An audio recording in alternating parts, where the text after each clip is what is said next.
7th floor.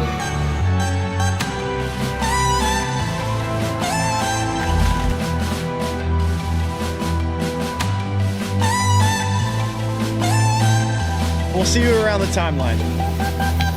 Feels good to be back. I think the Rollup is one of the most premier media brands in crypto, and Andy and Robbie are great experts at everything they talk about, and it's my favorite podcast. Adding it to my library as we speak. Potentially multi-chain deployments. We are at DevConnect Day 1 here. I'm with Jesse from Base.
JP Morgan, BlackRock, DTCC, Fidelity, the entire thing was just institutions.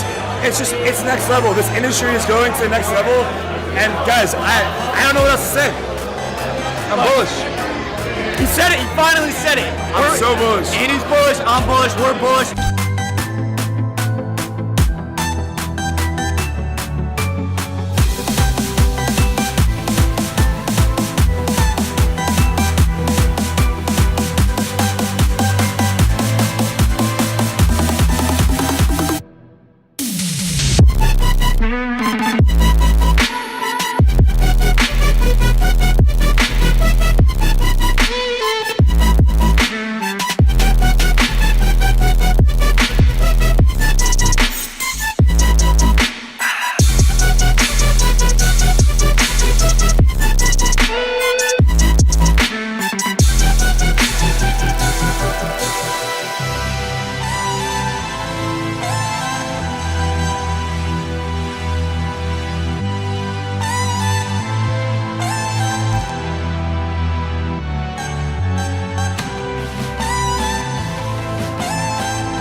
Is headed to the top. If we're not already at the top, we're going to the top. Rollup is my favorite. People from all walks of life, all over the world, all over this industry, come together for the Rollup.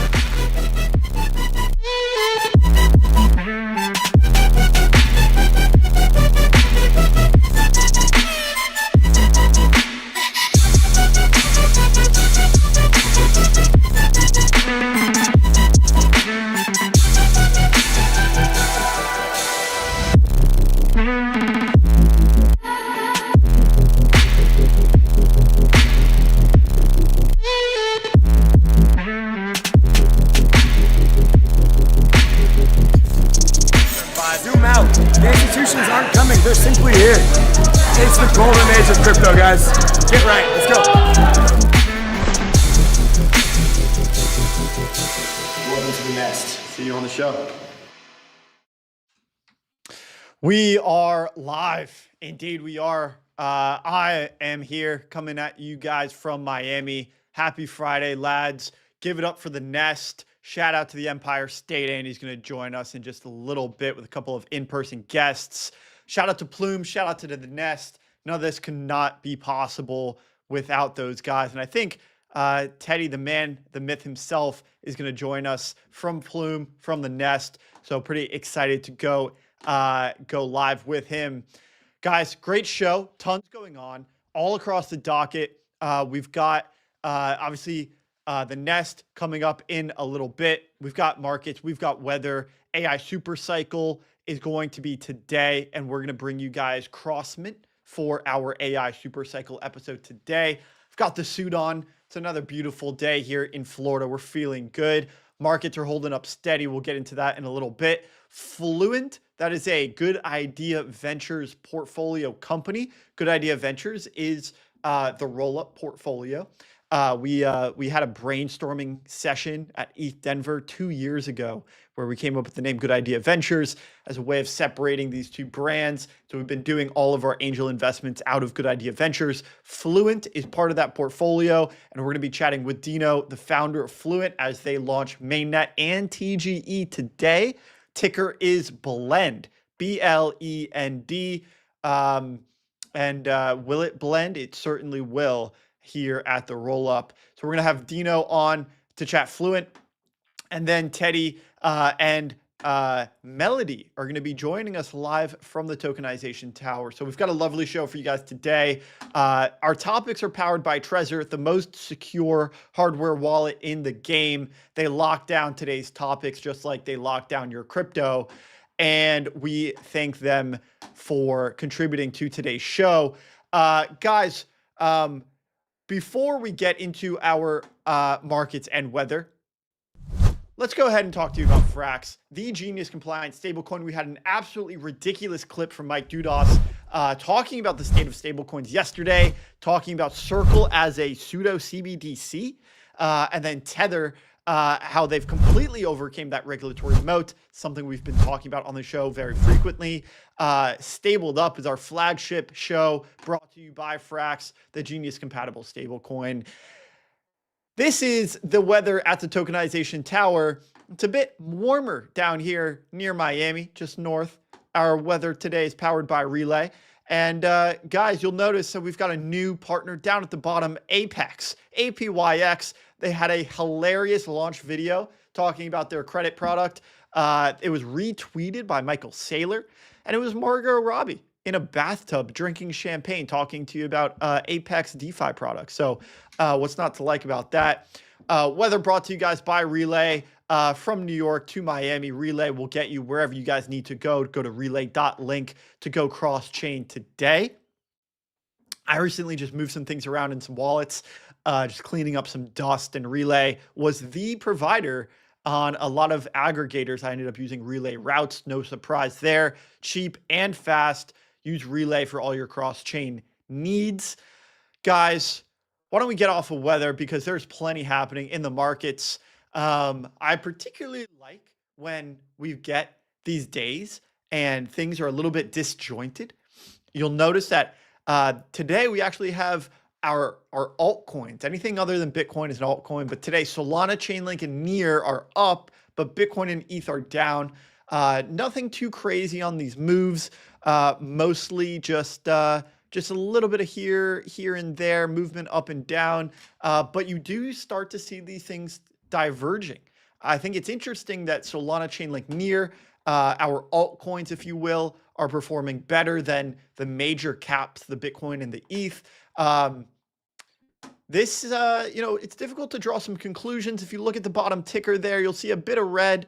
And so markets are kind of just leveling out. We haven't really had any crazy moves as of late. We're going to get into some of our news headlines for today, because there is plenty for us to cover. Merrill Lynch or Morgan Stanley, I believe someone's launching a stablecoin fund. We're going to get into that. Also, we've been talking about how markets are so correlated to macro. Everything happening over with the Iran war tends to have an extremely significant impact on our digital assets and the prices of these assets. So it's pretty interesting to see how correlated everything is. Obviously, we're still rebuilding from the RS-ETH exploit. We're going to get into that as well. But that seems to not have as much of an impact as what we're hearing out of Iran. The latest on macro is that the U.S. is sending a delegation to Pakistan to again, attempt negotiations with the Iranians. I believe we're sending the Witkoffs and we're sending the Kushners. I noticed that JD Vance is not joining these negotiations, so people feel like there really isn't much of substance to come from these negotiations. Each weekend, we've had a pump going into these negotiations. These things typically take place on a Sunday. And then the negotiations fall through, and then Trump tweets something about extending the ceasefire, extending the blockade, and then the markets react on Monday morning.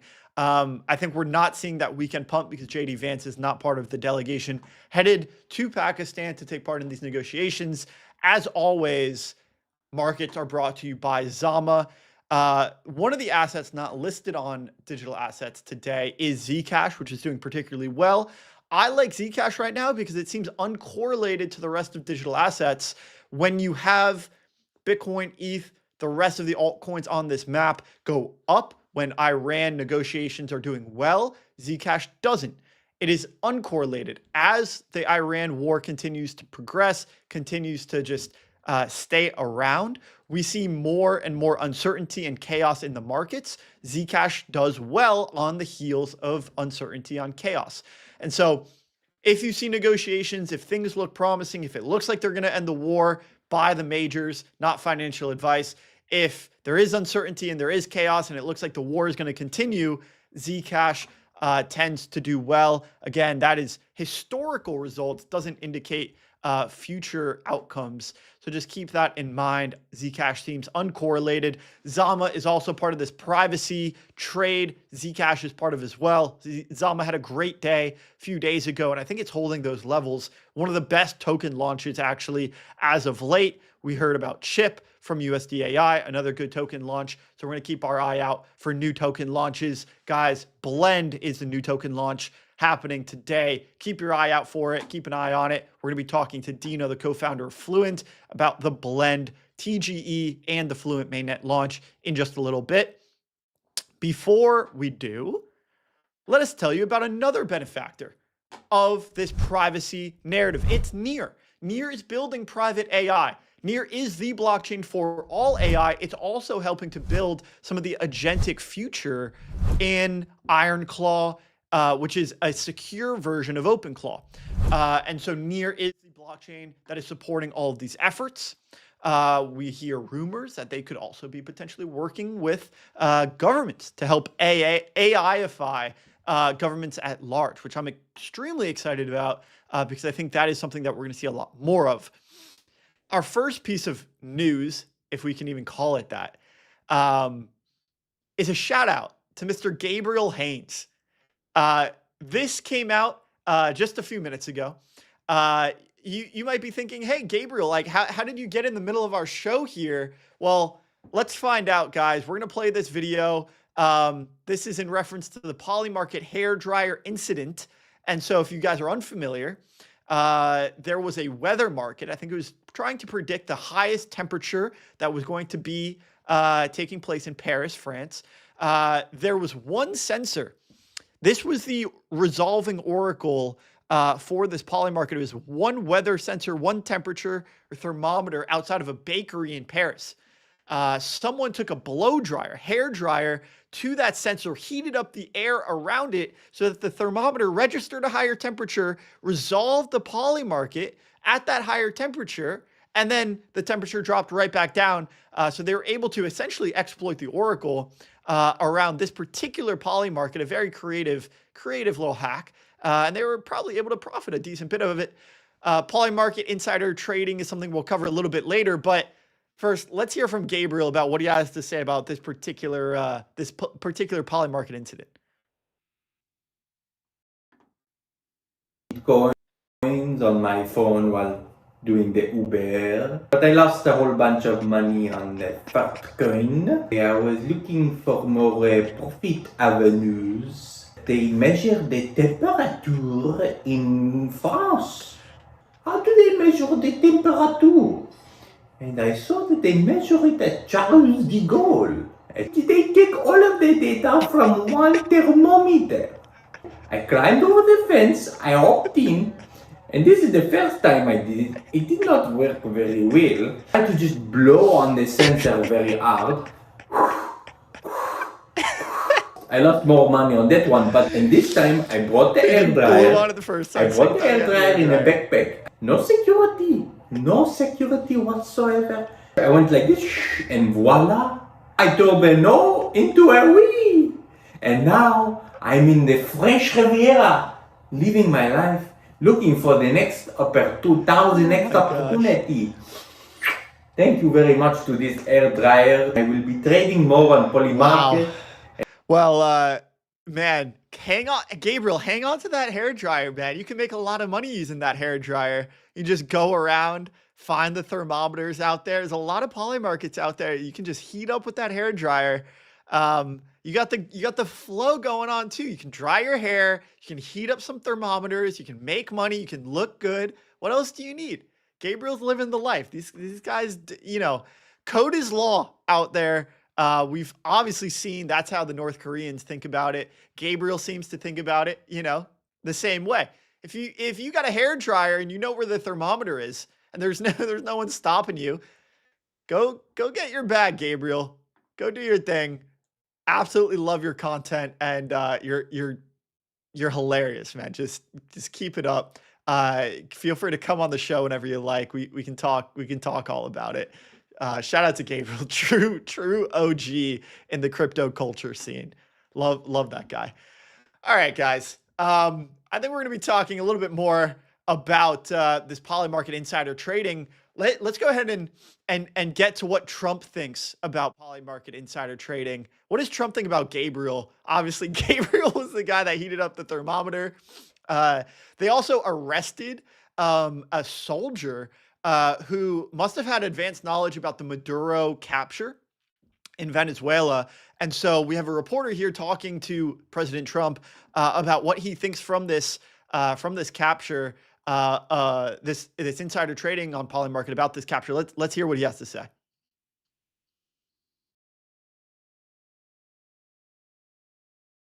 Well, on the Iran conflict too, and there have been some trackings where people suspect that there's insider trading happening on these prediction markets around the war.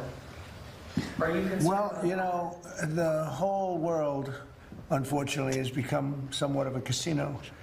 And you look at what's going on all over the world, in Europe and every place they're doing these betting things. I was never much in favor of it. I don't like it conceptually, but it is what it is. No, I think that I'm not happy with any of that stuff, but they have all these different sites. They have predictive markets.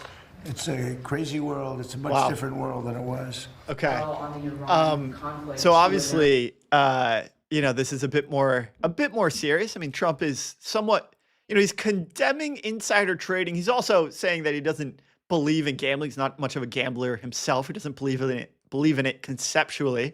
But obviously, people are, they're placing predictions, they're making bets. Sometimes there's insider information, and these people are able to profit quite a bit. Obviously, a lot of this is taking place on the prediction markets, Kalshi, poly market. You just heard, Gabriel talk about this as well. But another part of this is that, on oil in particular, every time Trump seemingly makes, an announcement, whether it's closing the strait, opening the strait, there's millions of dollars of investments, predictions, bets, trades that are placed on Brent crude, shortly before that announcement or that Truth Social post is made. And I think this is kind of a two-parter. Trump would maybe say the same thing. These are just people in a free market. They're able to, kind of create their strategies and their theses as they like. When it comes to these prediction markets, we've heard that it's up to the prediction market to police the markets themselves. The regulators are going to come in and they're going to enforce some of these rules, but the regulators aren't watching over every single market. My understanding of how this works here is you have a market, and let's take Kalshi because they've been US compliant for a long time. Polymarket just recently launched their US app, but it has limited markets as I understand it. Kalshi has a much wider breadth of markets. And so what they do is they say to the CFTC, they say, hey, we want to launch this market. And the CFTC says, okay, we don't see any glaringly, problems with this market. So Kalshi launches it, and then people come in and they try to exploit, right? They say, hey, if I'm a dancer at the Super Bowl, I know what song is going to be played first. If I live near the temperature, I can use a hair dryer to heat the thing up. If I am in the army and I know we're going to go into battle, we're going to capture Maduro, we're going to capture someone else, I can use that advanced knowledge to make these bets. Now, where's how is this different from Nancy Pelosi in Congress and these politicians that know of these like FDA approvals for these pharmaceutical drugs, buying a bunch of those stocks before this approval, goes through?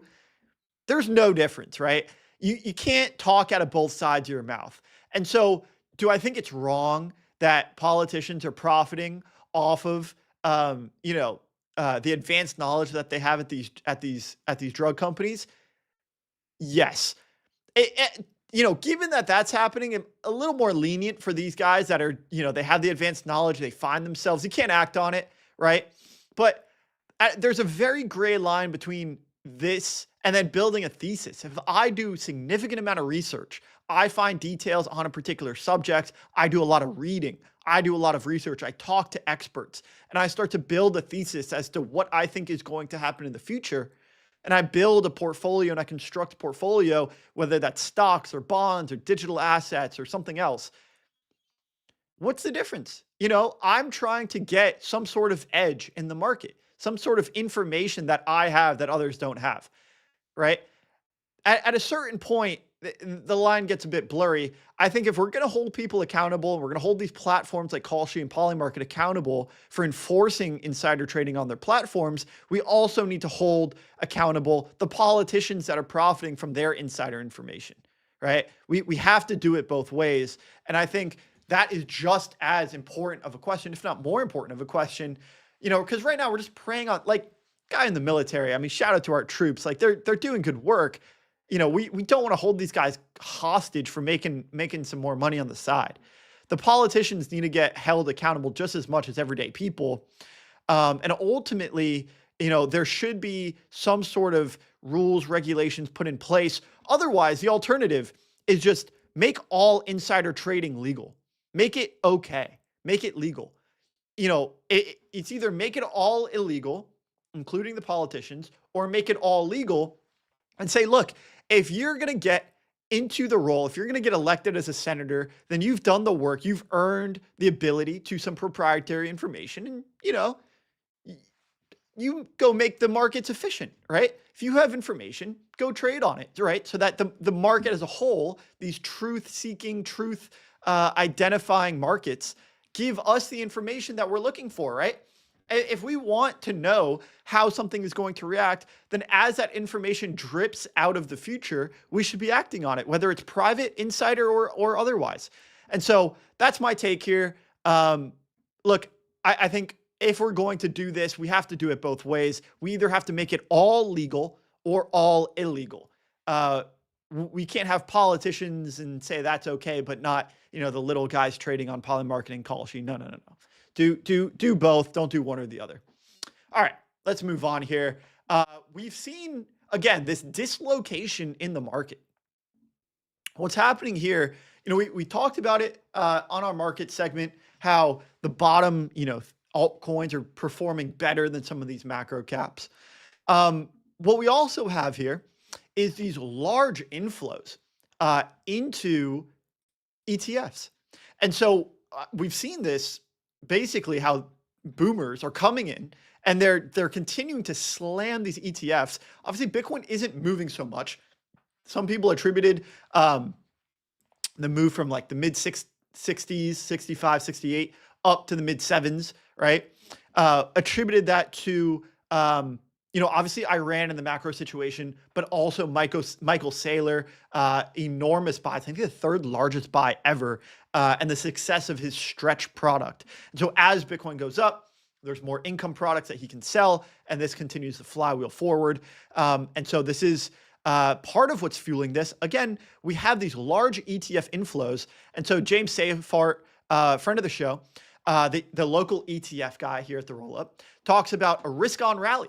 I mean, S&P 500 ETFs taking in the top 3 spots over the last week. US ETFs have taken in over $35 billion in aggregate. ARK-K, shout out to ARK, is number 4 on the list with over $1.2 billion over the last week. Tech sector ETF, number 5. Bitcoin ETF, IBIT, number 9. So these ETFs are seeing a rally. I mean, Nvidia today is up something like 2.5%. It's making all-time highs. The S&P is making all-time highs. Nasdaq's making all-time highs. So stocks are continuing to rally. Digital assets are continuing to lag. Now, you can look at this one of two ways. You can either say, the market's irrational. We're not paying enough attention to the Iran war. This could cause global catastrophe. Stocks are getting overheated. I saw Google is going to invest $40 billion into Anthropic. This circular investment strategy is just a game of musical chairs. The market is going to kind of reach what digital assets have already realized. Or you could say, look, digital assets are just lagging. And once we continue to see stocks go up, we have a little bit more certainty in macro, and we get kind of over this 4-year cycle hump and liquidity conditions improve, well, we could see a catch-up trade. We're already starting to see it. I mean, look, we went from 70 to 78. I don't think we can expect as much volatility in the Bitcoin markets as we're used to seeing. These things are already as volatile as what we're seeing in stocks. Couple percent here, couple percent there. It's not 10% moves daily anymore. So obviously the market structure is coming back to life after 1010. We're still repairing. We're still recovering. Look, I think the most bullish thing that has happened in the digital asset markets is that we haven't collapsed as a result of this RS-ETH exploit. Let's talk about the RS-ETH exploit and see how that's going. And so what we have here from DCF God, we have an update on how the tracker is filling up. And so this is where we started. Let's scroll down to what I believe is current. I believe we've gotten several more updates. I believe there's quite a few after Mantle came in. We've just been seeing more and more BGD came in. I think there's more here. Can we continue to scroll? Yeah, here we go. Keep going. Let's keep going down. Keep going down. The last one from DCF God is the most recent. And so I don't know if we have the ability to expand here, but what we have here, yeah, there we go. So 23K ETH left. That is less than what Arbitrum found. That's less than Mantle's proposed to loan. And so this is an incredible effort from the entire DeFi landscape. And so let's just give a shout out to everyone who's committed some funds here. Lido, 2,500 ETH. Ether, 5,000 ETH. Arbitrum found 30,000 ETH. Obviously, we talked about their security council coming in. They were able to freeze that ETH, which was look, it was very contentious. People call this not decentralized. At the end of the day, they had to rally a 9 out of 12 security council. I think this was the right thing to do. I've been going back and forth with the Thor swap people who I think honestly flopped. I think if they had the ability to prevent North Korea from moving funds from this RS-ETH exploit through Thor chain into Bitcoin, I think they should have stopped it. They collected about $1 million in fees. I think they certainly shouldn't be profiting from it. And so I think those fees should be rerouted to this, to ultimately paying the people back who, are the rightful owners of this Ethereum. And so Arbitrum was able to do this. We'll see if ThorSwap does it. Athena didn't say how much, assuming 1,000 ETH. Excess RS-ETH in Aave compound about 15,000 ETH. Stani, 5,000 ETH personal donation. Incredible to see. It's about $10 million. Layer 0 didn't say how much, assumed 5,000. We'll see. Layer 0 has been suspiciously quiet since their post-mortem. Mantle, 30,000 ETH. They structured that as a loan. Kraken, 5,000. Golem, 1,000. Couple more people have come in and committed ETH. I believe BGD. I believe Frax. I believe there's more people on this list We just haven't gotten an update from TCF God to total all of this up, but we are closing in on the 118,000 ETH that we are looking to, that hole that we're looking to fill. Only 20,000 ETH or so still left. Now, I was seeing a lot of people commit to this, right? Obviously, we're seeing this list. I was unsure, like, are these just donations? You know, we've seen like this DeFi United fund, right? Mantle is structuring this as a loan. Obviously, Aave, you know, makes significant revenue. And we even heard Mark Zeller, the ex-Aave contributor, talk about what his proposed solution would have been, which would have been, hey, put together a DeFi United pool on Aave, let people deposit into it, and then, you know, charge some sort of interest rate. You can get an interest, you can charge a fee, and then all of that revenue goes to plug the hole, and then just slowly plug this hole over time. I think that would have worked, but it would have taken a lot longer in order to plug the hole. People maybe could have pulled their ETH out. I would have seen, you know, probably a lot of people pull their ETH out. And the issue is, if Ethereum's price starts to move away from these suppliers, we could have gone into some pretty sticky situations if they weren't able to pull all of that ETH out, if people were still stuck. And so that's kind of the issue with leaving funds in there and letting this repayment plan take place over time. But that would have been one alternative. This, I do think, gets us into a solution much quicker. But I was curious, you know, what is DeFi United? What is this fund? And so, according to Grok, DeFi United is a temporary Aave-led coordinated relief initiative, also described as a coalition, a relief fund, or dedicated relief vehicle, obviously in response to the KelpDAO RS ETH exploit via Layer 0. This authorized the minting of 116,500, just about $290 million, which attackers used as collateral on Aave, created significant bad debt. And then now, you know, this goal is to restore the ETH backing to cover the shortfall, any of the bad debt, and, you know, resume these markets on Aave. And so, yeah, we had key contributors like Mantle, EtherFi, Aave, Lido, others. What do contributors receive in exchange? And so this was particularly what I wanted to get at here. So not all contributions are identical. We know this. Mantle is a loan with explicit financial and strategic returns. Most others are framed as a one-time contribution or donation, primarily for ecosystem-wide benefits, which would mean that they don't get anything in return. Mantle structured as follows. Interest at Lido, staking yield at 1% APR, variable or negotiated, maturity up to 36 months, right? In which they would be allowed to repay with no penalty. First priority lien on the loaned ETH, held in a Mantle designated multi-sig safe wallet. Aave provides additional collateral greater than 11 million of fair market value in Aave tokens. So they're looking for Aave to put up some Aave tokens in addition to this 30,000 ETH, and 5% of Aave protocol revenue allocated to the wallet. So this is part of, you know, a cash flow that would help Aave pay back or repay this loan. Delegation of 130,000 Aave tokens to Mantle for voting rights and Aave governance. So they wouldn't take possession of that, but that's still a pretty significant amount of Aave that Mantle would get in order to vote in Aave governance. I don't know how long that would last. And it positions Mantle as a first response liquidity provider in DeFi stress events. Obviously, they have Bybit and Mantle have the funds. They don't want to just donate these funds. There'd be a lot of capital to donate. And so, yeah, you know, they can ultimately provide this capital, inject this liquidity, save Aave, which is going to be a positive to the ecosystem as a whole, and then get paid back over time. And so it's really great that Mantle and Bybit are in a position where they can do this. They can provide capital. They can get paid back over time, probably with interest, and they can step in, look like the good guys, and be a savior in a really, really strenuous time for DeFi as a whole. So shout out to Mantle. I'm surprised that more teams did not structure these contributions as a loan. I think a lot of these are going to be contributions, donations, that sort of thing.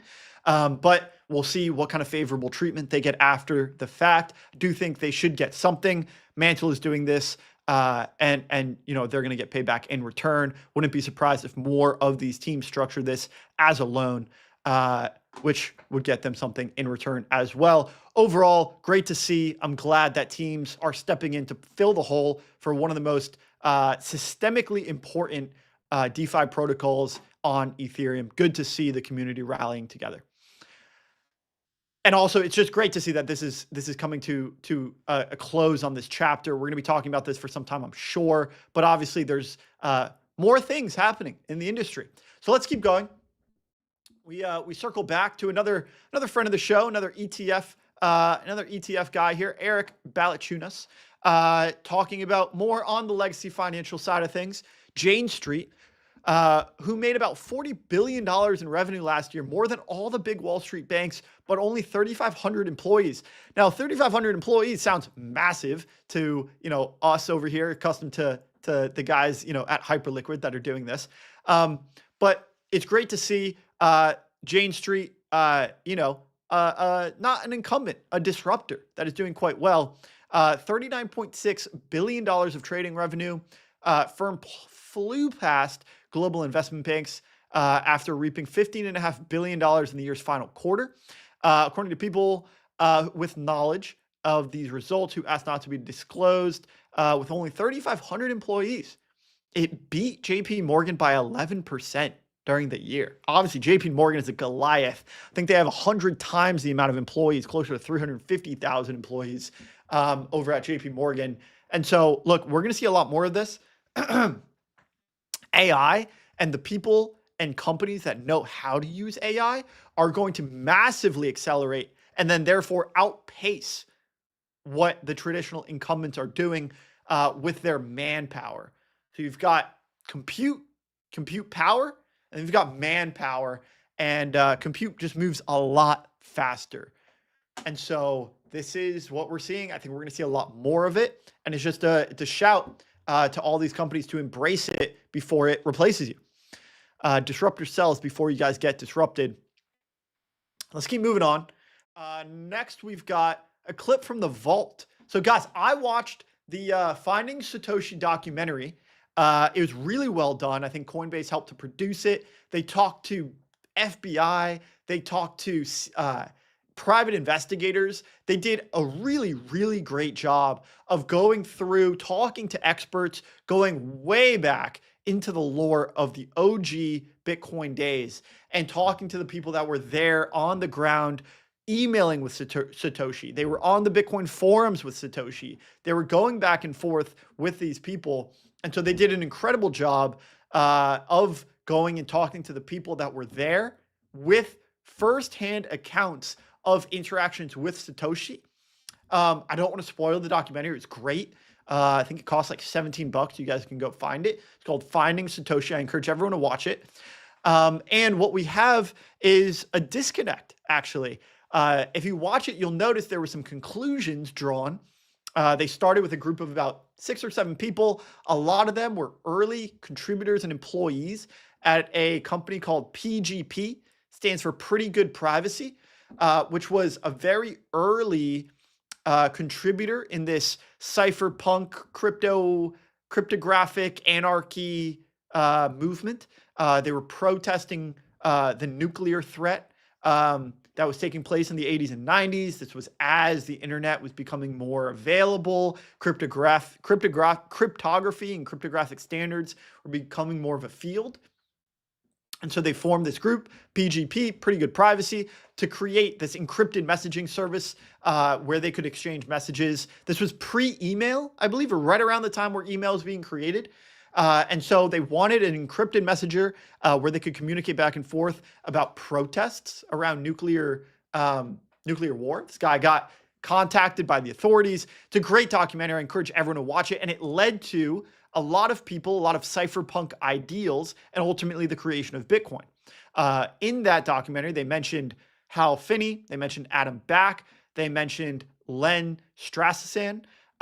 They mentioned Wei Dai, several people that have all been theorized to be connected to Satoshi. And it made me think of this clip from our friend of the show, Jeff Garzik, very early OG Bitcoiner, Bitcoin core developer.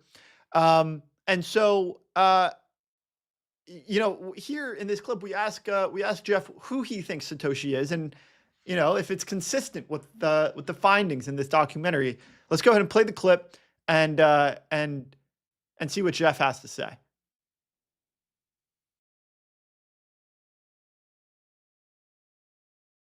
It was a Palm Beach, Florida county sheriff who got into a motorcycle accident. And after that accident, self-taught themselves computers, computer security. And that seemed like, they died shortly after Satoshi kind of moved away from Bitcoin in early 2011, 2012 timeframe. And so that kind of roughly fit the profile and time frame. And that was my best guess, but I really don't have any hard evidence, and I haven't seen, the only thing I do these days is kind of debunk Satoshi claims. No, Elon Musk is not Satoshi. No, Al Finney is not Satoshi. Trezor is your home for self-custody. Yeah. Use code Rollup10 at Trezor.io. All right, we can go ahead and pause. And so, obviously a meta moment here as we, cover a clip from the Rollup from some time ago. But Jeff here is referring to Dave Kleiman. He was a Palm Beach County sheriff, and then I believe he retired from the police force, and he started taking interest in computers and cryptography. He was also a member of the early group of cypherpunks from which a lot of these guys came from. This Metzdowd cryptography mailing list, which was the first place where the Bitcoin white paper was posted. Now, Hal Finney and these other guys were also part of this group, but it's theorized that obviously, the person would have had to been a participant or active on this mailing list in order to know about it and in order to post the Bitcoin white paper there. And so I found it surprising that, look, this is Jeff's best guess. Dave Kleiman, and Jeff is an OG Bitcoiner, OG Bitcoin core developer. I think he said he had the third most commits to the Bitcoin GitHub or repo back when it was being formed. And so I tend to trust Jeff's perspective on this thing. Like he said, no hard evidence, but I was surprised that Dave didn't even come up in this documentary. And so I also just want to read here a little bit more about Dave Kleiman for anyone who was watching this documentary and found this interesting. So he was an American computer forensics expert. He was an author, co-author of multiple books, frequent speaker at security-related events. Now, another guy who storied history here, Craig Wright. Craig Wright claims that Kleiman was involved in the invention of Bitcoin and that Wright himself was Satoshi. Okay. Bitcoin's main inventor, right? So Craig Wright, so Kleiman is kind of mixed up in this Craig Wright saga. Craig Wright claims that himself is Satoshi. Obviously, if he was Satoshi, he could just move the coins. He's never been able to do that. And so maybe Kleiman has been discounted because Craig Wright claimed that he was involved. Wright's claims were subject to litigation in London, where it was subsequently declared he is not Satoshi, did not write the white paper, nor the Bitcoin software. And this is, and you'll see this as part of the documentary. There was some divergence between who wrote the white paper and who wrote the code, which seems like the most plausible theory. But again, Jeff, claims Kleiman. Let's read a little bit more about Kleiman here, because you guys can watch the documentary, learn a lot more about some of these other guys. But Kleiman, at the age of 21 in 1988, was named as U.S. Army Soldier of the Year. So he was in the Army. After distinguished service in the Army, returned to his hometown, became a sheriff, Palm Beach County.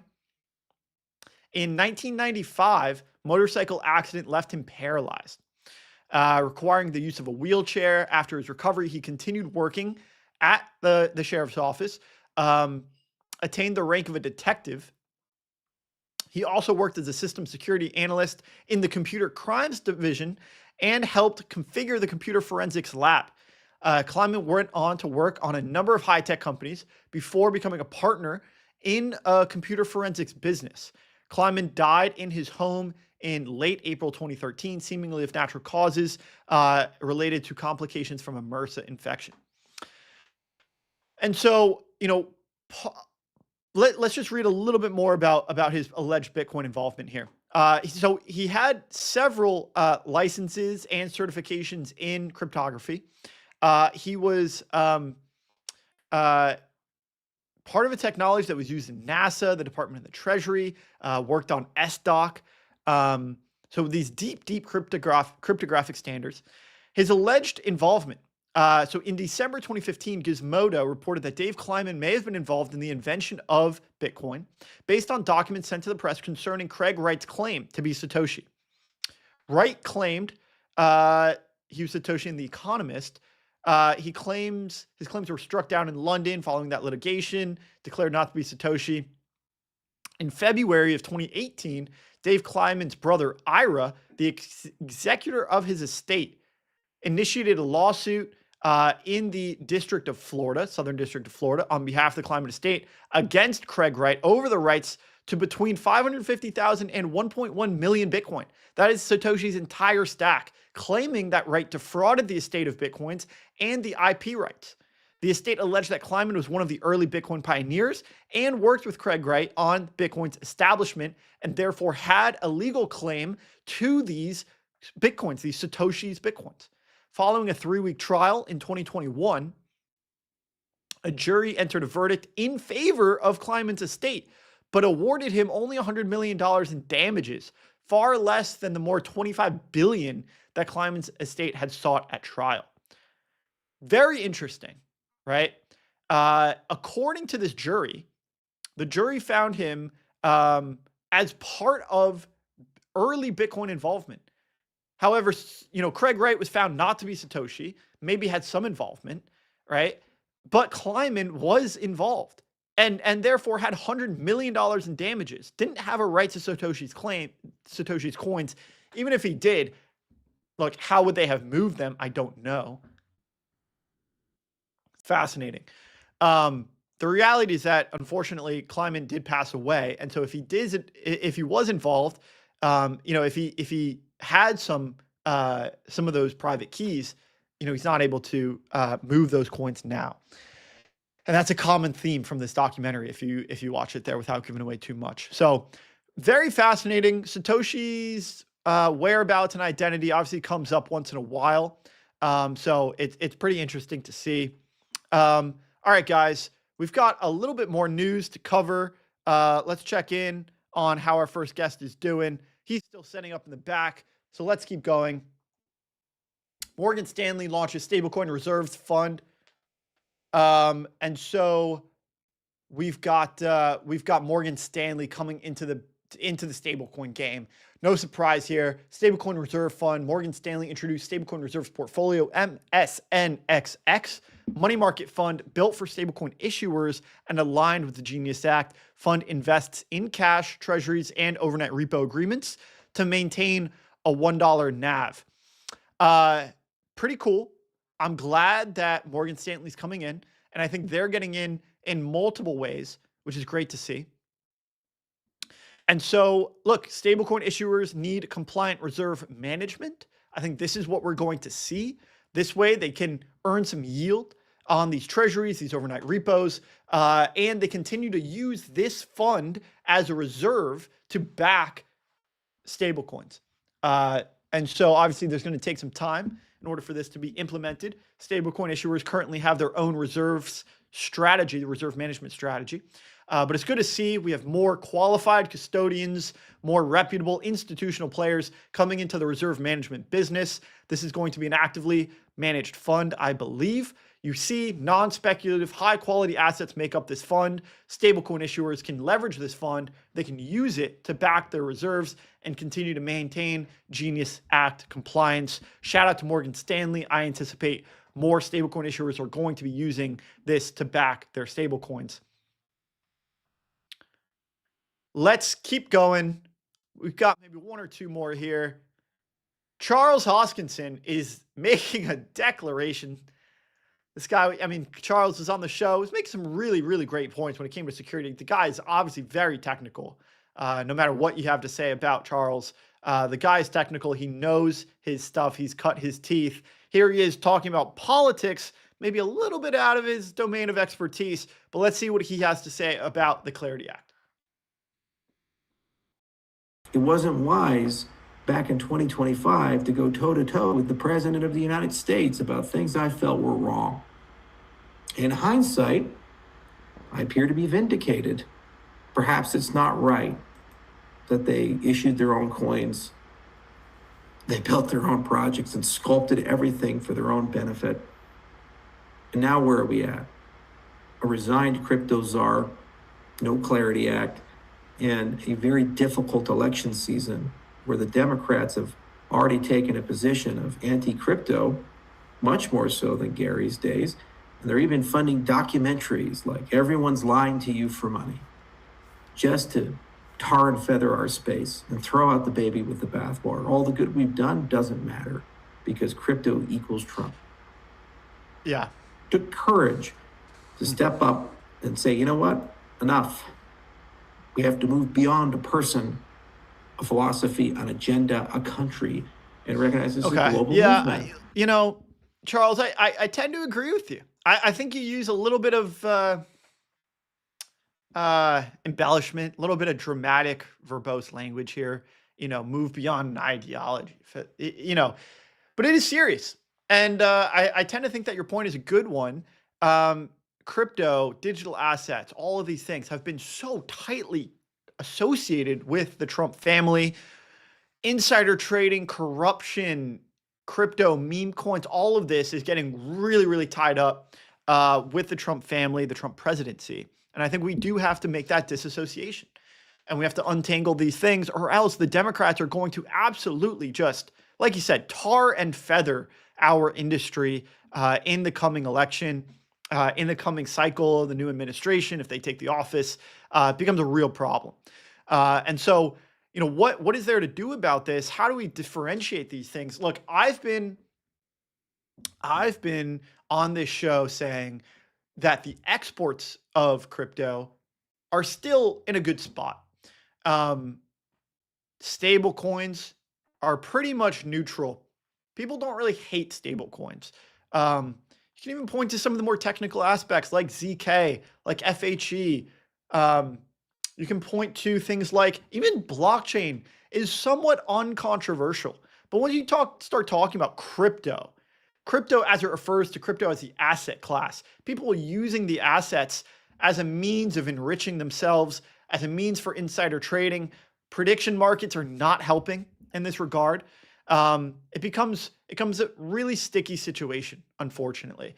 And so I think what we can do as companies is we can start to think, okay, let's start to, you know, prepare ourselves for what a Democrat administration could look like.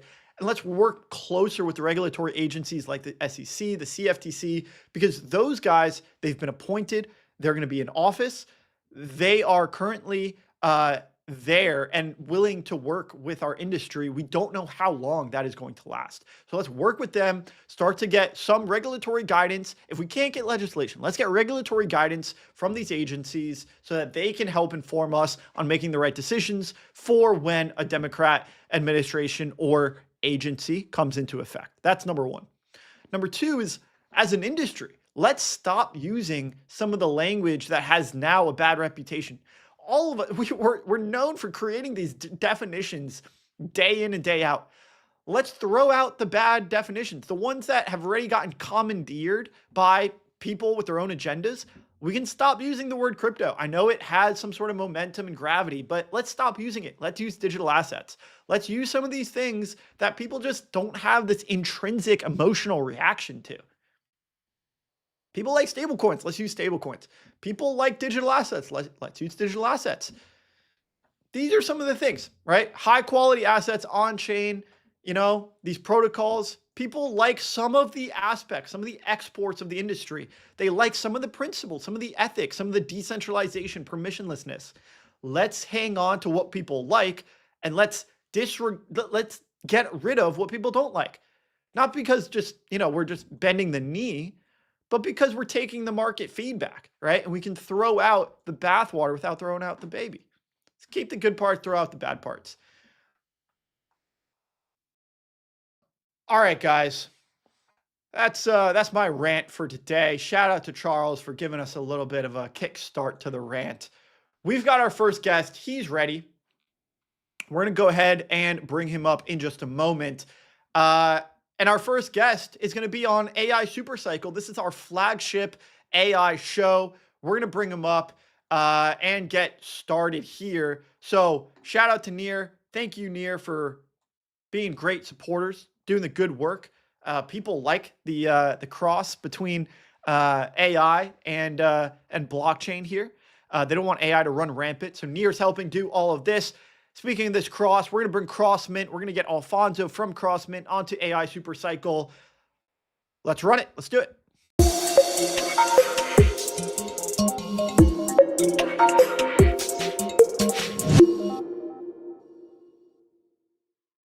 Welcome back to AI Supercycle, our premier AI show, airing every single week, presented by Near. We cover the ins and outs of decentralized AI, privacy, and the future of this massive technology.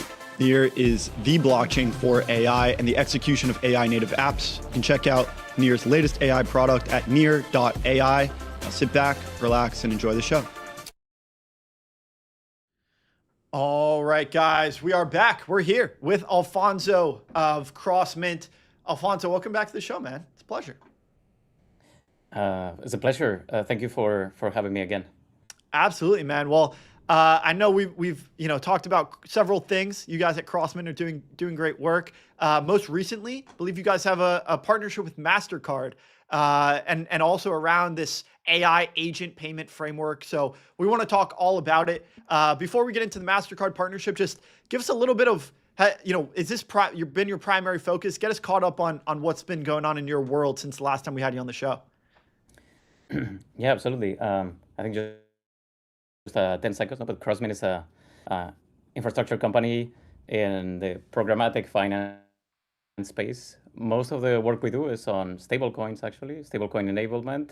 And I would say still the majority of the things that we see going on are like company like fintechs on the remittance space or neobanks, things like that are starting to enable stablecoins. However, a lot of our product development and where we see the future going is all on agentic finance. And so, yeah, on our end, since last we spoke, we've been rolling out better support for what's called like scope cards or agentic cards. MasterCard announcement. We also announced something with American Express recently. And yeah, lots of things to talk about there. But I would say we're seeing progress all over the place. Not only agentic finance, but I think there's also a lot of stablecoin enablement happening in the world and trying to somehow do all those things together. Very cool, man. Very cool. So before we get into some of the nuts and bolts about how this integration works, just what is it like? You're going in, you're talking to MasterCard, you're talking to American Express. I'm sure they get pitched a million times, AI payments, AI agents, like stable coins or something that they've been talking about. Why are they taking you serious? Like, what is it about Crossmint that American Express and MasterCard, what is it that you bring to the table for these companies? Well, I think in a way, what I would say is like every major financial player is trying to make sure they're up to date and remain relevant with all these transitions that are happening. Again, there's one on the stablecoin side, and another one is on agentic payments. And on the Crossmint side, we've just been doing specifically agentic payments now for around 2 years. And we've been gathering a lot of developer attention. So we've been useful to these companies to help them bring last mile the thoughts and technologies they have into the hands of developers. So we've been a good partner in terms of giving them developer feedback, actually getting let's say first payment outs and things like this. And in a way, we're basically the glue between ultimately indie developers or the developer on the street and the the card network companies. Very cool. Very cool. And so, yeah, how does this integration work? I believe OpenClaw, is something that you guys are helping to enable the payment network between OpenClaw. Near, our sponsor of this AI show, has announced IronClaw, which helps tighten up a lot of the security around these agents. And so, yeah, talk us through Lobster Cash, talk us through the MasterCard Agent Pay. Tell us how this integration works. Yeah. So let's see. So maybe for folks to help understand the different layers and what's happening, first I'll explain the end thing, the end experience that MasterCard and all these card companies are trying to achieve. The problem everyone is trying to solve is if in the future the majority of your purchases online are intermediated by an AI agent. Let's say you tell an agent automatically do the groceries for me every week based on my nutrition plan or what have you, or figure out my trip to Europe and buy everything on my behalf, is how can an agent securely take payment method, specifically your credit card, and go and purchase online without screwing up, causing a lot of incorrect purchases, leaking the data, etc. So this is the problem that everyone is trying to solve. Now, how is this problem getting solved? At the card network layer, each of these companies, Visa, MasterCard, American Express, Discover, are rolling out initial protocols or standards that allow an AI agent to request a scope card based off your existing credit card. So let's say you have a Capital One card that has a $10,000 credit line. You don't want to give your AI agent the $10,000 to spend and directly the raw card number. Instead, with these new APIs they're releasing, you will be able to tell your agent will be able to say, hey, I need a card for $100 only to buy groceries in these 5 merchants. And then the agent will get a virtual card number similar to the one you see maybe in Apple Pay or things like this. And that's the only thing that the agent will have and be able to use. So worst case scenario, it cannot do more than $100 spent in those merchants. Okay, so this is the technology at the network layer that's getting enabled. Yeah, they can request like a gift card, and the user can approve the gift card for the agent. That gives them maybe a much smaller limit, maybe $100, something like this. That's correct. It is not technically a gift card. It's really like it's a new instrument, but it's a virtual card that is derived from your original Capital One card. You still keep the points. You see it on your statement. Nothing like that changes. Just that the agent can only spend that amount. No? And so this is being enabled at the network layer. And what at Crossmint we're doing is making APIs so that any agent platform can use this easily and don't have to do an integration with each of the card vendors. And then in Lobster Cash is a blueprint, it's an open source website where we're basically showcasing all of these things, so showcasing all of these integrations, and also you can at the same time it serves as an open source wallet that you can give to your own independent AI agent if you're building your own OpenClaw at home or using Zoe Computer or many of the other ones that exist. So Lobster Cash in a way is like a package of all these things that any developer can integrate. It's open source and it's ultimately a showcase of all of these technologies. Even though at the end of the day, it's not a commercial product on our end. Our commercial product would be working with agent platforms on embedding everything white label and more natively. Very cool. And so you're helping a lot of these card companies kind of connect to the agent infrastructure out there. Like OpenClaw's got 1 million agents out there, right? And so what is, I also see here you guys are using verifiable intents, right? So you're giving agents cryptographic authorization. Like what are some of the things that you're targeting? How of these 1 million agents, how many of them are you targeting with, what would be the success? Is it 100,000 agents, 200,000 agents? Well, so let me go by pieces. First, the verifiable intent is an interesting one. Apologies if I get too technical, but I think it's an interesting thing for people to start to understand, because this will become right now it's all new technology, but down the line, like it's a core primitive of I think how this entire agentic economy is getting set up, no? But ultimately, the challenge you have with agents is a bit like the principal agent problem that you have in the real world, or you could maybe an analogy is like imagine you have a personal assistant and you want to give them your card to go buy things, no? If you really trust your assistant, you will give them your full card, and after you have established that relationship, you'll be like, okay, take my card, and I know you're not going to do anything weird with it. But maybe when you hire a new person, the first few months, you don't necessarily trust it, so you don't want to give full unbound access to all your financial instruments. So when you do this with AI agents, basically what all these technologies are trying to solve is scoping down the access that you give to the credential, that delegation, to something where first the agent cannot break out from it. And if it did, you want to have a cryptographic proof of, hey, this is the thing that I had delegated. And then later, if there's a dispute, I had told the agent it can only spend $100 in groceries, and it actually spent $200 in something else. And then who do I go complain against? Let's say I go to ChatGPT or whatever to complain against. So verifiable intent is a framework co-developed by MasterCard and Google that helps more or less encode what is the original user intent, what did they actually tell the agent to do, and then it helps them check when at the time of purchase, is that intent being, is the agent actually doing something outside of that original intent? No? So it's a bit of a framework to encode what did the user want to buy, and is the agent aligned with it or not? Okay, that was the first question. I think your second question was completely different on adoption. Let me know if exactly. So that makes sense on verifiable intents. And so out of these 1 million, agents that OpenClaw instances have been deployed, how many are you targeting? What kind of adoption rate do you think is possible here?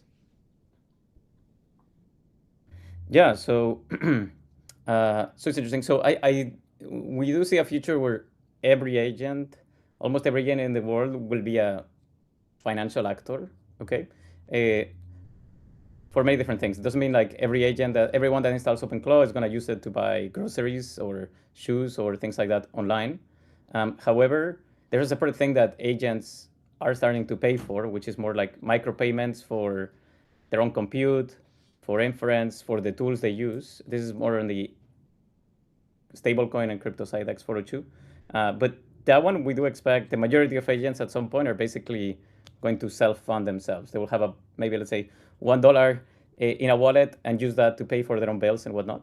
So that side of the ecosystem, I think the total addressable market is like almost any agent.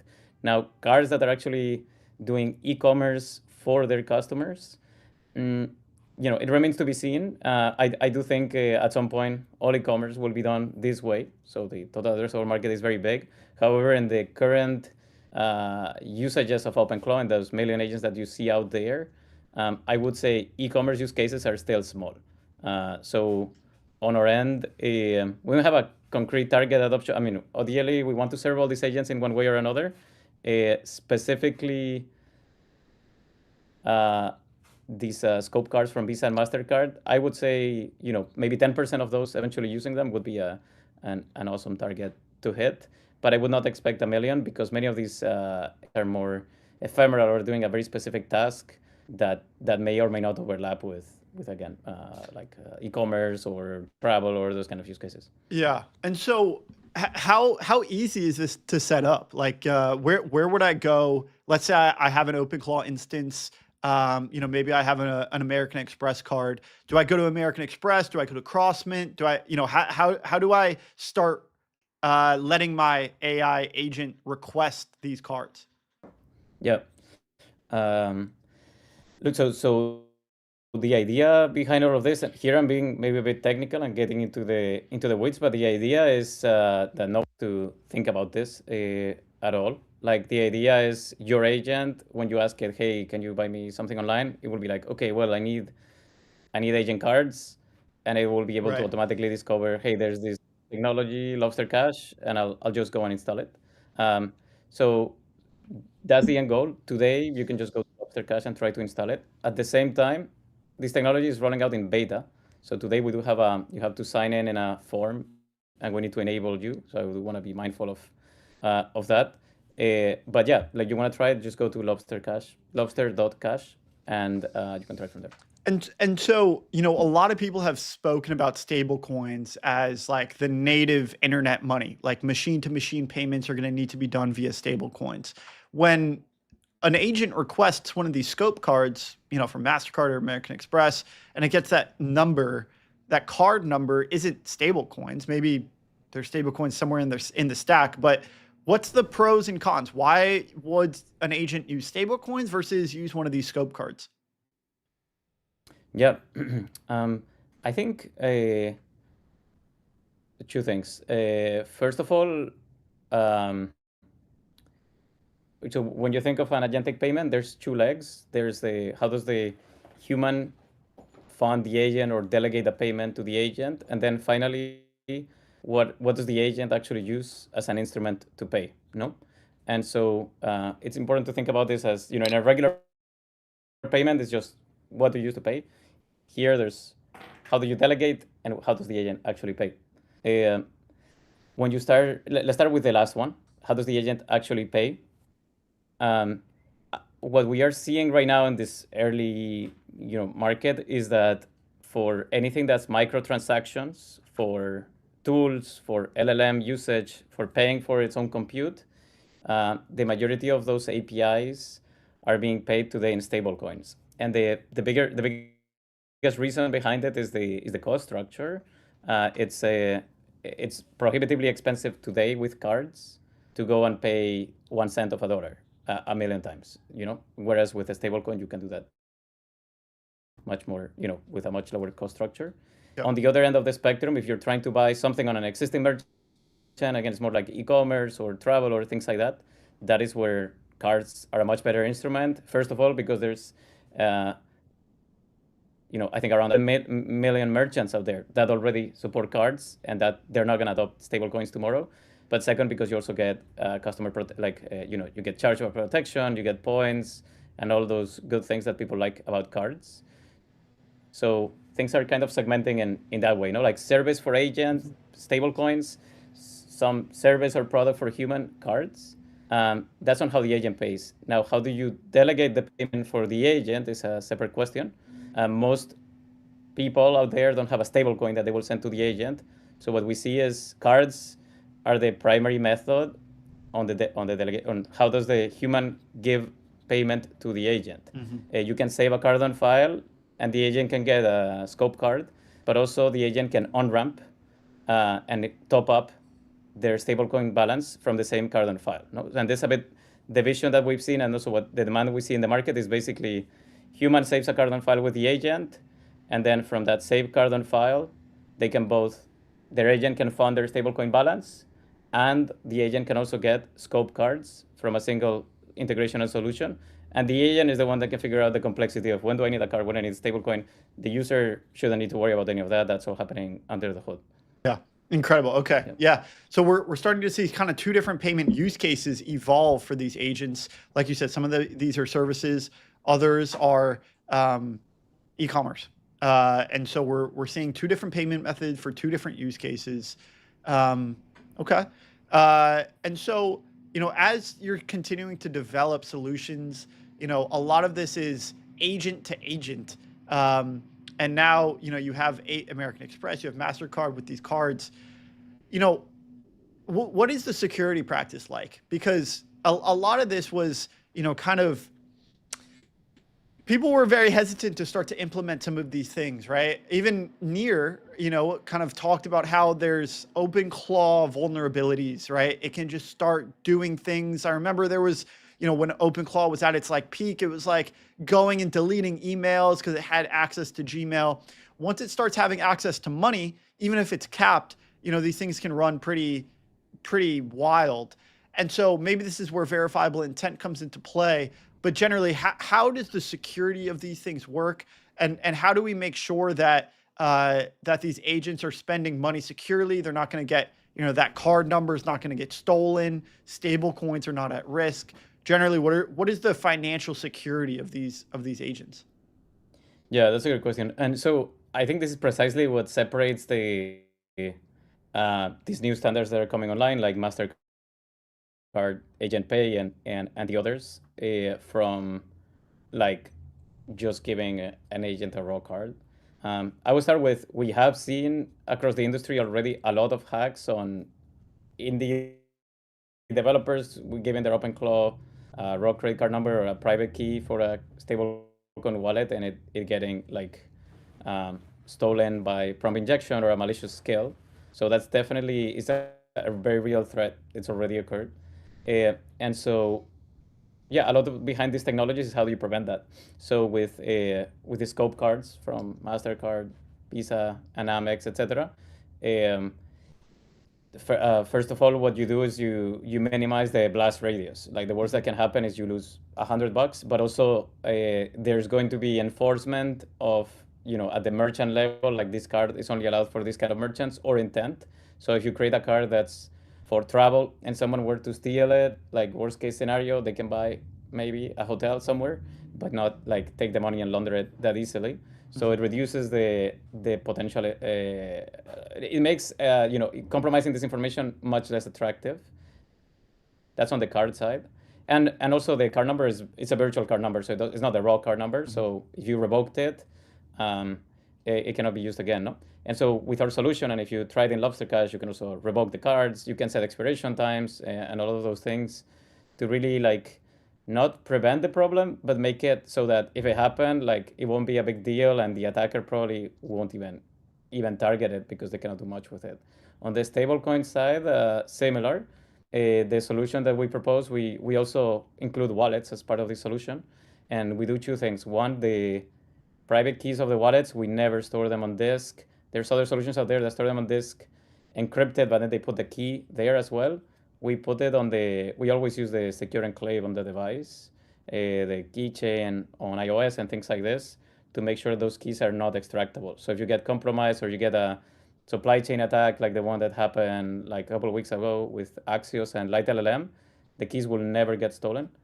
And then the other part is on the crypto side, we also have the same spend limits, so that you can say, hey, this agent can only spend $100 per week. And so worst case scenario, if someone stole your computer and had your password and could or can trick the agent into buying things that they shouldn't, they can only be able to spend up to the spend amount. No? So the idea here is restricting the damage, containing the damage so that the attacks are less interesting to do and have lower blast radius. But I would also admit that in general, agent security is a work in progress. So this is the best thing you can do. You can limit the scope a lot to the point that I think is more than usable for most use cases. But there's also other things happening on agentic security across the industry that will also make all of this very likely. Yeah, it seems like, especially with this integration, the payment systems for agents are radically innovative. Now, the agents themselves, we kind of had this initial iteration, but with the security vulnerabilities and then also with, kind of the way that these things have been continuing to develop, it feels like now they're lagging behind. What are some of the more creative things that you think we can do? Are these agents, are they ready to, book ourselves flights, book us hotels? Are they ready to do these sorts of things? Or is it just not quite, maybe they have the payment for it yet, but for some other reason, they're not able to do it. What is the biggest blocker to really making these agents very useful on a day-to-day basis? Yeah, that's a good question. So there's a few things. First, I'm going to be very clear that on the payment side, I think these are the right technologies, but they're starting to roll out. Today, both Visa and MasterCard's solution are in beta. You can start trying these things in Lobster Cash with us, but almost nowhere else on the entire internet. And so as these technologies roll out, there are maybe card issuers that don't support them yet, like Chase, I believe, and others. So there's still some time for the payment to be at a state where we're okay, everyone can use this. No, I think today, basically, I would say is for the next 3 months, it's only people who are joining betas and things like this. But the second part is actually when agents go to pay, there's not much inventory of things that works. You can go and open a browser and try to buy on any existing e-commerce website, but that doesn't work that great yet. And the main reason is there's a lot of CAPTCHAs. There's a lot of like anti-fraud technology that has been deployed to prevent automated abuse that is now blocking automated legitimate cases. So there's technologies and efforts to fix that, but that's lagging behind. So what you would see is your agent will get blocked in a bunch of places, like Amazon, for example, blocks all agents, or things like that. And on the stablecoin side, there are more and more services coming online. In particular, at Crossmint, we have an API that has more than 1 billion physical items that you could buy directly with stablecoins. There's also for X402, hundreds of APIs that you can pay with, but it's still a minuscule amount of, the tools that an agent may need out there. So I would say inventory is still small. At the same time, I do think this is a very outsized opportunity for folks to start building apps or services natively for agents that have great agent conversion. Because the moment the payment methods are fully rolled out, which is imminent, it may be like end of Q2 or whatnot, there's just not that many competing for their dollars. So, I think the market will correct itself, but right now there's a bit of payment methods still getting to production readiness, and then inventory being readily available that are both improving, but are still not at the critical point, I would say. Yeah. I saw ChatGPT 5.5 came out yesterday. I started to play around with it a little bit, and it was able to schedule appointments on my calendar, which felt like a new thing, right? It wasn't just an LLM. It was able to take some agentic actions. You had to connect the apps first. It couldn't just go out and use the browser, right? What is your current stack? Like, what is your agentic stack looking like these days? Man, that changes by the day, literally. Yeah. I'm a user of a lot of agents. I like, for more personal use, more managed agents, I use Tasklet. I don't know if you guys have tried it, but very, very easy to use for agents that spin off of my own inbox. I also use Zo Computer for things that are a bit more advanced. It's a bit like a OpenClaw that requires a bit less maintenance. Then I have my own Mac Mini with OpenClaw that has a bit more heavy, it's running a lot of things all the time. And then I personally use Devin a lot, not only at the company, but Devin from Cognition. But also I have my own Devin personal instance for 1.5 years. And it's the one that writes code for the other agents. And then in terms of APIs and more lower level, I've been playing a lot with Agent SDK from OpenAI and starting to look into Rollup for secure sandboxes. So I don't know, but you ask me next week and I'll tell you 3 other tools. It's crazy, the reality is changing all the time. But it's very cool to see the progress. Like basically one thing that was impossible a month ago, suddenly now is super easy this month. It's very cool. Alfonso, thanks for coming on the show, man. And obviously very, very cool to hear about the AI stack, and there's things coming out. It's always good to update the mental model, update what the stack is, and then also congratulations on the partnership with MasterCard and American Express. Feels like payments is just one step closer to becoming actually useful in the real world. Absolutely. Thank you so much for having me. Hope you'll have hope the audience enjoyed it, and hope you'll have a great weekend. Absolutely, man. Thanks so much. We'll see you next time. Cool. All right, guys. That is AI Supercycle episode 30, presented by Near. Been doing this for over 6 months now. We're not stopping anytime soon. AI Supercycle just continues to plow ahead. We're going to take a quick standby break while the lads in the tokenization tower get set up. Don't go anywhere. We are going to be right back with Dino and hearing about the new Fluent mainnet and blend TGE. Somebody woke Andy up from his nap, so we're gonna kick it over to those guys in the tower. Don't go anywhere, guys. We'll be right back.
We get deep.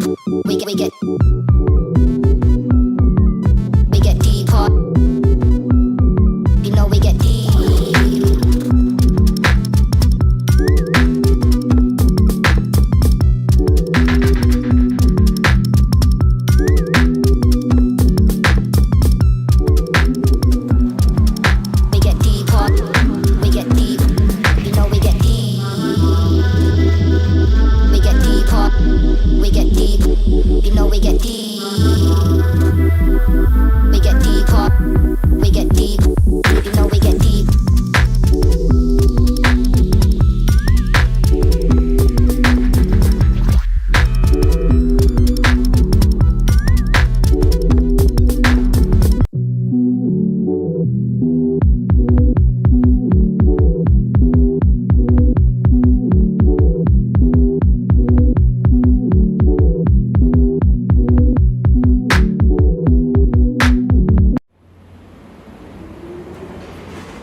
Ladies and gentlemen, we are in the tokenization tower. Dino, welcome to the Nest, man. Mainnet day, my guy. How are you feeling? Great to be here, man. Every time I see you, you guys have gone up another floor. I appreciate it, man. Congrats on the launch. Yeah. Huge day. A lot of effort, a lot of work has gone into this, you know, from the team side, from the product side, from the chain, the applications. Just give us a sense of how you feel right now, man. I mean, it's been busy. Tired. It's been a lot, honestly. A bit excited, also jacked up, right? Like, I mean, it's been a lot. Like you said, we launched both mainnet and TG today. Yep. And both of those things are two like independent and like very intense work streams, and it was definitely like a lot of work, especially building up to it, right? Not to mention just like the past 3 years of building this thing. Yeah. But it feels good. A few sleepless nights are well worth a nice launch. I mean, mainnet's smooth, like it's good. Like, yeah. So we're now it's just full court press towards like apps, getting more of them live. Some of them are right now, but making sure the rest get onboarded. And then obviously like growing the set of apps in the ecosystem and helping them grow. Yeah. So overall, you know, a lot of work from the team. It's kind of the end of the beginning era almost now. Yeah. It's kind of funny because you do all this stuff and then it's like, it is the finish. It's like a finish line, but then also the start of another race. Definitely. So yeah. It's this funny like dynamic where you're like kind of like relieved and you're like, yo, we did it. Like we pulled it off. We shipped a real thing that people can use and transact on and all this stuff. But then you're like, all right, next chapter. Yeah, definitely. It's like it's a milestone in of itself. Yeah, man. It's the no, we feel good. It's the beginning of the end, or it's the end of the beginning. Sorry. Oh boy. So mainnet is live. Talk to us about kind of what that ecosystem looks like right now on chain. What is the mainnet ecosystem application side? I'm a user. I got the blend airdrop. I want to participate. What can I do on chain now? How do you think about that kind of landscape? Yeah, so just to start with like how we thought about the ecosystem building up to this point, right? Like there's a lot of chains. Like there's so many damn chains. Yeah.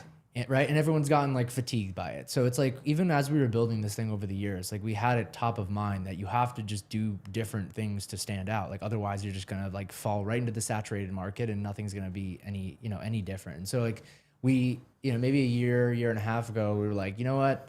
Screw the old playbook of just trying to get like a ton of apps on mainnet, almost as like a near vanity metric. And so we decided, let's be like really opinionated. Let's think about what our tech is really good for, what types of builders we want to empower. And it's like that can span like, more culturally, like, what types of people, like obviously we're definitely very biased towards, I'll say like crypto, like adjacent type founders who can kind of like straddle the line. Like maybe they're targeting some like less crypto native end users, but they still kind of have the crypto native gene. So like there's like a persona that we generally optimize for. of course, like we want someone who's like good faith and all that. But then, you know, if they have like some kind of superpower, whether that's like an industry superpower, like they know this vertical better than anybody else. We have a few examples of those, or just like a technical superpower. They're so damn good at this one thing. Sure. So anyway, we basically crafted this like user persona or kind of set of user personas, and we're like, all right, well, we're gonna fail if we don't like hyper focus on this like curated, high quality ecosystem. So that's what we've done. And so we've spent the past, you know, 6 to 12 months after we've gotten kind of like a cohort of 8 apps now at launch, just helping them like build and giving feedback and iterate and making sure their, you know, product and growth strategies are prepared for launch. So feel good there. So we have a core base. Good. Yeah. And now, I mean, we have another cohort that we're, you know, gearing up to introduce, and of course, like help them kind of get off the ground, get feedback and launch for real. So feel pretty good. And on mainnet today, yeah, actually, if anybody's listening to this and wants to check it out, it should be pretty easy to find on our X. You could just see kind of a list of like which apps are available today. We have some DeFi stuff, some consumer stuff. Yeah, pretty excited. Nice. So the kind of way that this space has started to progress, and you've kind of built through multiple cycles here of like, you know, technical specs of narratives of sentiment. You've seen a lot, and really the point where we're at now is very much like there's kind of like this 2-path world where a lot of the kind of like older guard L1s, L2s chains, they are very much like institutional, tokenized assets. We need to go get, you know, these players on our chain, building on our chain. And then it's like, well, there's these other people that are like, no, we just want to focus purely on-chain consumer retail. We want to maximize that market. And we don't really care about like the institutional flows or whoever. And so it's kind of like, I'm thinking about it in these kind of 2 ways. Where does Fluent sit? Is there a way that you think about how in the chain landscape, what differentiates Fluent, and kind of how, you know, you think about this like two-path road that the industry is kind of like seemingly growing into? I'm glad you framed it that way, because I do exactly think of it the same in these 2 general paths. I mean, there's nuance, but these like general paths. Like either you're going like, you know, trying to plug into fintech, or you're trying to enable more consumer-y looking stuff. Like just like very, very roughly like that. That is what's happening. And you're correct. And what we observed over the past year are, you know, one of those things actually started to work, which is great. The former, the fintech side of it. So you had this like mass migration from all different types of stuff to everybody fighting over payments and stables and kind of plugging into different fintechs. And like, that's great. If that's your edge, if that's your thing, amazing. And we have some of that going too, but I actually think what's being like dramatically undervalued right now is more of like the net new assets, consumer creator type stuff, right? Like having fun on chain, appealing to a younger generation, like actually revisiting some of the ideas that people have tried. You know, every cycle, there's like a wave of ideas that are good ideas, but either bad market timing, bad execution, you know, not so integrity builders. Like there's a slew of reasons why things don't work in practice, but that doesn't really mean that like some of the ideas aren't that good. And so we're actually very focused on the latter, on some of the more like consumer looking plays. And I feel like, you know, you also learn a lot from the people who come before you. I mean, like there's a whole, you know, trail of attempts and mechanics, go to market attempts, like all this stuff. You can, it's information, you can just learn from it and iterate from it. And I mean, it's just the classic thing that you've probably heard a million times about, you know, all these ideas that are now, that we now have on our phones. We're like .com, but like that kind of thing. Right. It's true. And I don't think it's going to be any different in crypto. Like a lot of these ideas are just good ideas. Like they're problems to solve. And for whatever reason, they don't work until they do. And so that's to say, I would probably say it's like, maybe 70-30, like towards the more like net new assets and experiments, consumer, et cetera. And then of course we do have kind of some really good DeFi products. I do think that they weave together. Like if you create like a really focused ecosystem where you've curated builders who are, you know, of a certain type, like where they come into the ecosystem with somewhat of a, not a social contract, but like you've kind of validated that they want to work together with the rest of the people in the ecosystem. You can actually then say, all right, if all these guys want to kind of work together on like more consumer experiences or financial experiences, then you can help steward that. And it's actually it's pretty beautiful. You can kind of work backwards from real problems to solve, and then, you know, pick 1, 2, 3, 4 different apps on your chain and work with them so it like actually all rolls up into like a really nice experience. So I think there's a lot of elements to it, but I do agree with the two different tracks you mentioned, and we have a little bit of both, more skewed towards the experimental stuff, because frankly I think a lot of the vision, like the visions behind these things over the cycles from the biggest players to the smallest players were correct. And we will see in the fullness of time that they were correct. Yeah. But it's more of like an execution problem, and frankly I think we're pretty well equipped to execute. One of the core tenets that you kind of talk about here as far as ideas was identity and reputation. Yeah. Back in 2017, there was ICOs around this. There was tons of different new ideas around how to construct an online identity that is private, is verifiable, and that is that is on chain. And seemingly it's been a grind to get there, and we haven't really gotten a great like identity reputation layer on chain.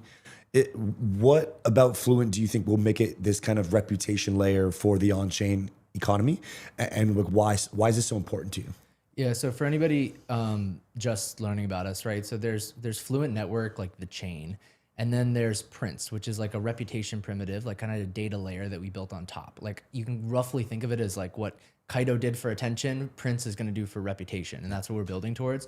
And then I would also probably unbundle this notion of like an identity and reputation primitive, right? Because in reality, when you think of reputation, what does that actually mean? It's just broadly speaking who you trust for what thing, right? Yeah. As you navigate your way through the world. And so if you unbundle that, its reputation is not just who are you and like good, bad. There's a million different contexts to which you can build a reputation. Like, do you trust the same person for trading advice as them to make an omelet, or vice versa? Like, no, people are like really good at some things and not very good at other things. And so what we're fascinated by and are really building this Prince primitive around is this notion of like contextual reputation. Sure. And so, it could be reputable. You could be like finding all different on-chain and off-chain social metrics to actually capture who are the best predictors of things, builders of things, community members, investors, so on and so forth. And so we think that's really where the interesting area is to focus on, right? And actually, when people have historically tried this, like a lot of the identity reputation stuff, when thought of in like a really coarse grain way of like, okay, who are you? How do we verify who you are? And are you good or bad? Those are hard problems to solve. We actually have like, I think a much more like pragmatic like problem space to solve, which is like, okay, we will integrate whatever the best identity primitives are. We will integrate whatever the best, I'll say like universal reputation primitives are. If something is doing a good job saying good, bad, great, we'll plug it into Prince. Yeah. And really what we're trying to do is capture kind of the longer tail of contextual reputation, which is actually like much more, not only easier to measure and capture, but harder to game, but also kind of more useful as you're navigating the world. I'll give you an example. Yeah, contextual. Yeah. I'll give you an example. So one example is actually at launch, we have a few different apps that we are taking some of that data from. So for example, we have this one like attestation protocol, right? It's called Pulse.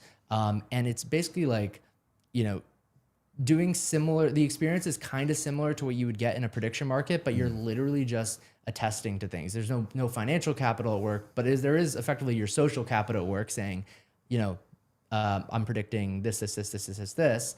And you might not be earning money, but you might, if you're right, but you'd be earning reputation, and that can kind of be used, as part of a building block in other people's products. So as an example, if I'm using, and one more thing.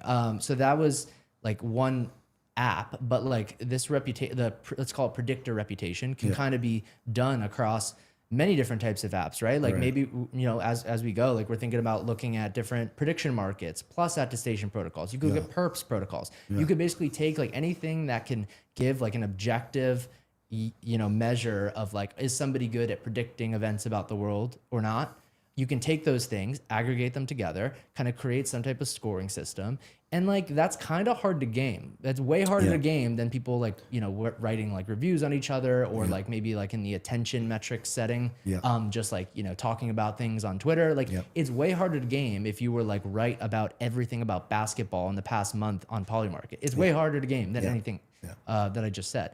And so, so that was one example. So it's like, that's one example of something that's contextual, right? It's not only contextual towards like predicting things, but it's also even more granularly contextual towards a certain, whether it's crypto or sports or whatever. Niche. And look, and what that turns into is actually a building block for not only builders to use in their applications, right? Maybe you want to do some kind of social feed or whatever. By the way, they don't have to be crypto apps, like any type of app who wants to basically like take like the best of some niche and say, hey, I want to create a feed around this. I want to surface those people in Yelp or whatever.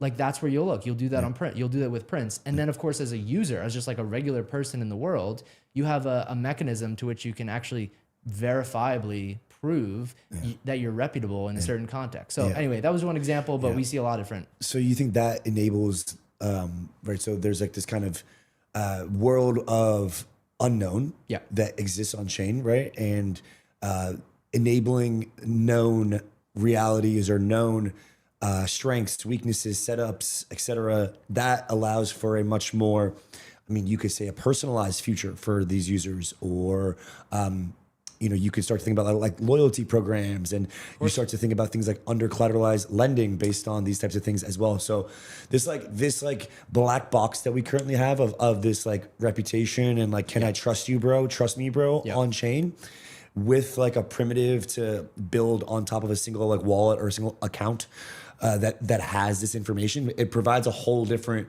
like you start to see that it's not just like a little money game on chain. It's like a whole new kind of growing, you know, people say nation state, right? But it's this new online economy that you can really start to see form.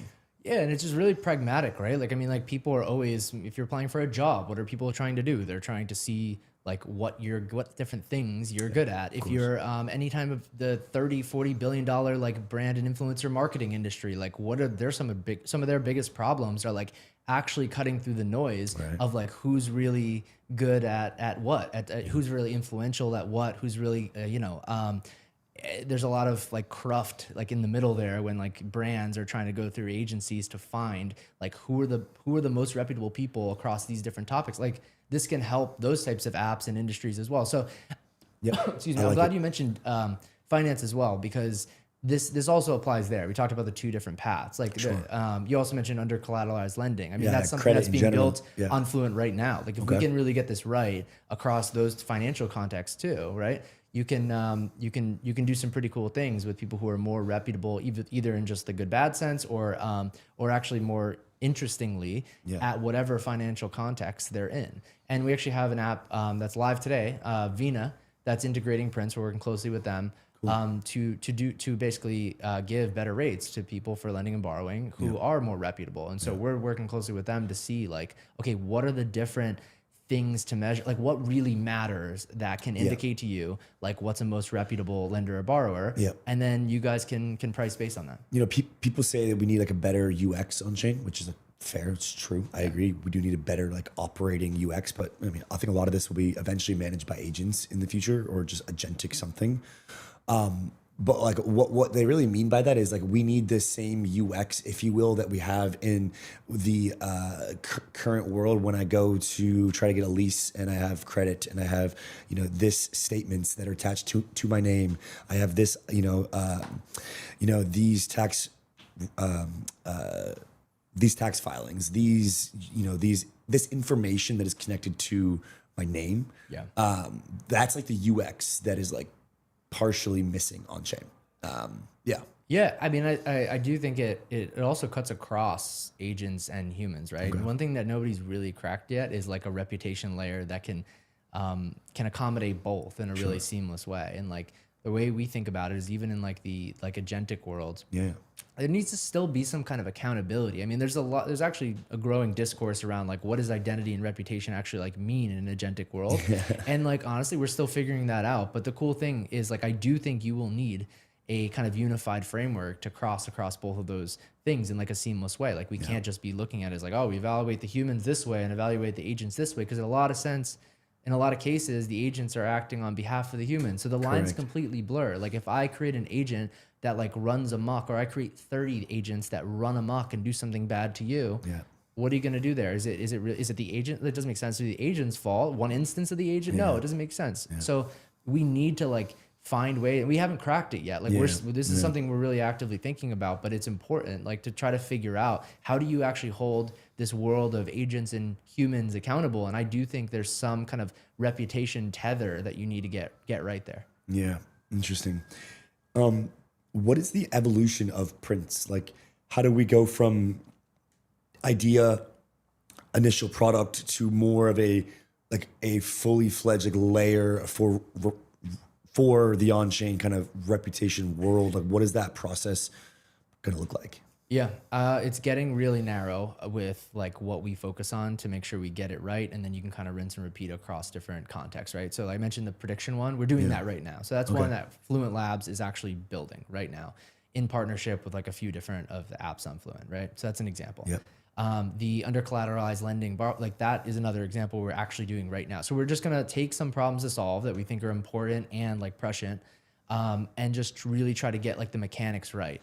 And then go from there. That's really all you could do. If you try to, bite off too much, like it's just not, you're going to do a half-assed job at everything. So we're just trying to get really focused on things that can make an impact like today, integrate them into the apps that are building on Fluent. I mean, this is, by the way, where those two things coalesce, Prince and Fluent, because we launched Fluent, the chain, right? There's a chain. Yeah. And so what are the advantages of having this layer with apps? Well, it's so like everything from the way we're like designing like the ecosystem to the way that like, we're kind of like structuring like the brand to like the types of actual like developer tools and stuff like that. It's just like a very seamlessly dovetailing between those two things. And so like, as Prince grows and becomes kind of like the reputation layer for the internet, it's a very Fluent network becomes a very natural home. Like all these other types of reputation based apps are there. There's really seamless integrations. And then a lot of this reputation data, let's say, you might want to, derive different markets and assets from. Where are you gonna do that? You'll do that on Fluent. And so these things really, really work together. And by the way, there's also like a nice virtuous cycle between the other direction. So like, let's just say you're an app and you integrate Prince for some reason. Well, guess what? Then like the data that your app is natively generating that might not be a reputation signal in Prince yet can then kind of flow back into Prince and be a reputation signal. Other builders can come and use that and build on that. And so it just like creates this really virtuous loop. And so like the thesis here is that the products that you can build on chain with this reputation system intact are far superior than without it. Absolutely. And new types of products. And it actually appeals to non-crypto products, right? Like you can actually come and just use the Prince API as a not crypto anything. Like that could just be like a core reputation thing and effectively a top of funnel for Fluent by just, letting non-crypto products build on it. Because frankly, like it is something that nobody's really nailed outside of crypto. Yeah. So, we kind of started off talking about that this was the, beginning of the next era for Fluent. What is that next era, right? Like now that you're like where's your, just like, let's start with your mind. Where's your mind at, right? With having this behind you, where does your mind currently sit? Like what's going on in your head? Other than just making sure everything goes well for the next 24 hours and shit doesn't break, I mean, like definitely that first, but of course we're thinking about longer term. After we, the dust is settled, maybe sleep a couple hours. Like that would be kind of cool. That'd be nice, right? But then after maybe a couple hours sleep, back at it. And what we're thinking about a lot is just is the ecosystem. Like that's it, and that includes Prince. Like what does that mean? Like you're thinking about the ecosystem? Yeah, no, I'll dig into it. So like that includes Prince. So it's like we have these like this reputation layer thing. We have like a cohort of apps that are live. We have some cross section between the two. Some of them are integrating it. So it's like where do we go from here?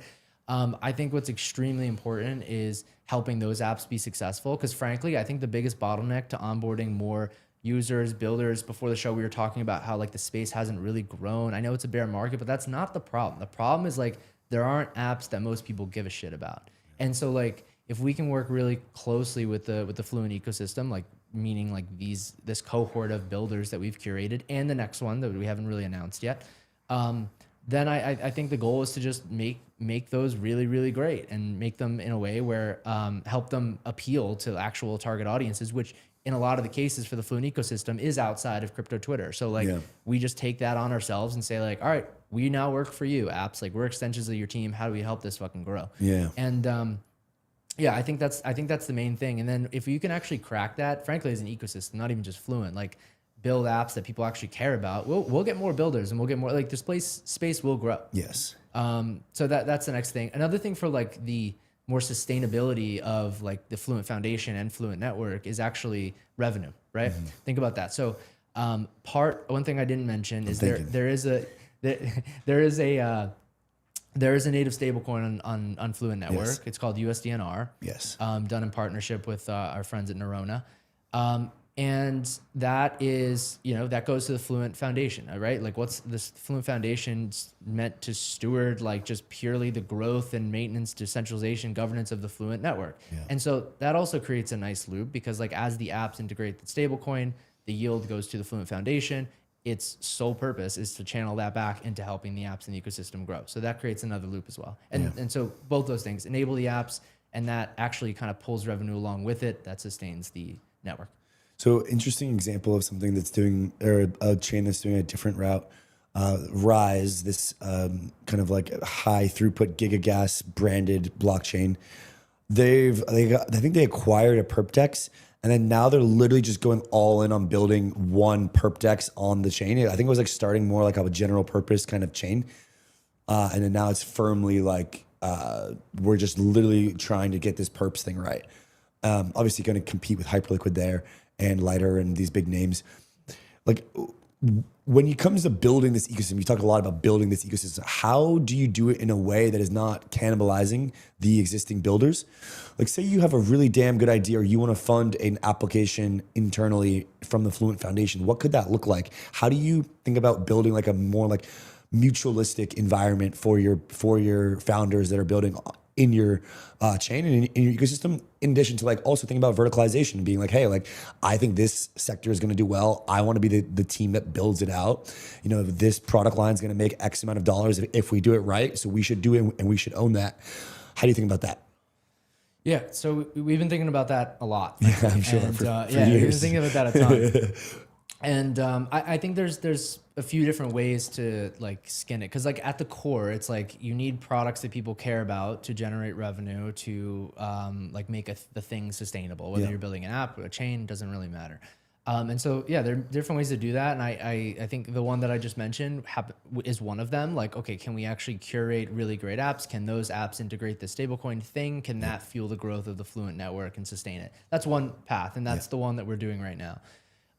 But of course, with the advent of like AI tools getting so good, frankly, it's like pretty easy to like spin up interesting ideas. And the bottleneck is actually like which ideas should you spin up? And like we are gaining a ton of knowledge about problems to solve at the app layer. Okay. So like not making any promises, but like we have our eyes on it. We're like, hey, look, if there are certain problems to solve that like we're best suited for whatever reason, like Fluent Labs team will whip that up. And frankly, like I think that the speed to which you could do it and like that you have to iterate through different ideas is increasing so fast that like you can go from idea to knowing whether or not it's worth continuing pretty quickly. Yeah. So it's on our radar. What was the hardest thing about launching Mainnet? What was the most challenging, or what was the most challenging thing about launching this blockchain? There's just so many. Well, here, I gotta give my boy and co-founder Dimitri, the giga brain behind Fluent, some credit. The hardest part was definitely building this core thing, obviously, because that's what took us like a couple years, and it is pretty innovative. Like I mean, like we do have this like type of environment that we'll get into it because I know most people don't really want to talk about infra stuff right now. That's cool, but like you can run SVM, EVM, and WASM-based apps on one place, and that was like really fucking hard. Yeah. And so to build. Yeah. And so the actual answer to your question is like that's probably the hardest thing. But like in the recent months, like as we have a product, it's like okay, like you're trying to operationalize it. What's the hardest? I would probably say just aligning so many things together to like work on the same day. Like there's so many different parties involved, right? So there's like the core like Fluent Labs team. There's like this new foundation and that kind of like splitting. That's a new kind of collaboration. There's the infrastructure providers at like the app level, at the chain level, all the apps. And then of course like TGE happened as well. We wanted to make sure that like those went on the same day. That's like a whole nother beast of coordination just to make sure all of that aligned. Yeah, we were actually going to launch it yesterday, and we only delayed one day, which was nice. But like, man, it's hard. Still, yeah, okay, interesting. And what was easier than you expected? Good question. Or what was enjoyably easy that you may have thought would have been a pain in the ass? I would say that's a really good question. What was enjoyably easy? Yeah, it's like, funny because you like know? there are so many things that end up being easier than you think, but like the second they are, you're like, what's the next biggest fire? And Yeah, like, there's always fires. Your mind. Oh, Maybe you got to ask me that. I'll think about it over the weekend and get back to you on Monday we'll see when how the dust settles. Yeah, we'll jinx I'll ourselves. have time to like think back and be like, oh, it's actually not too bad. Yeah.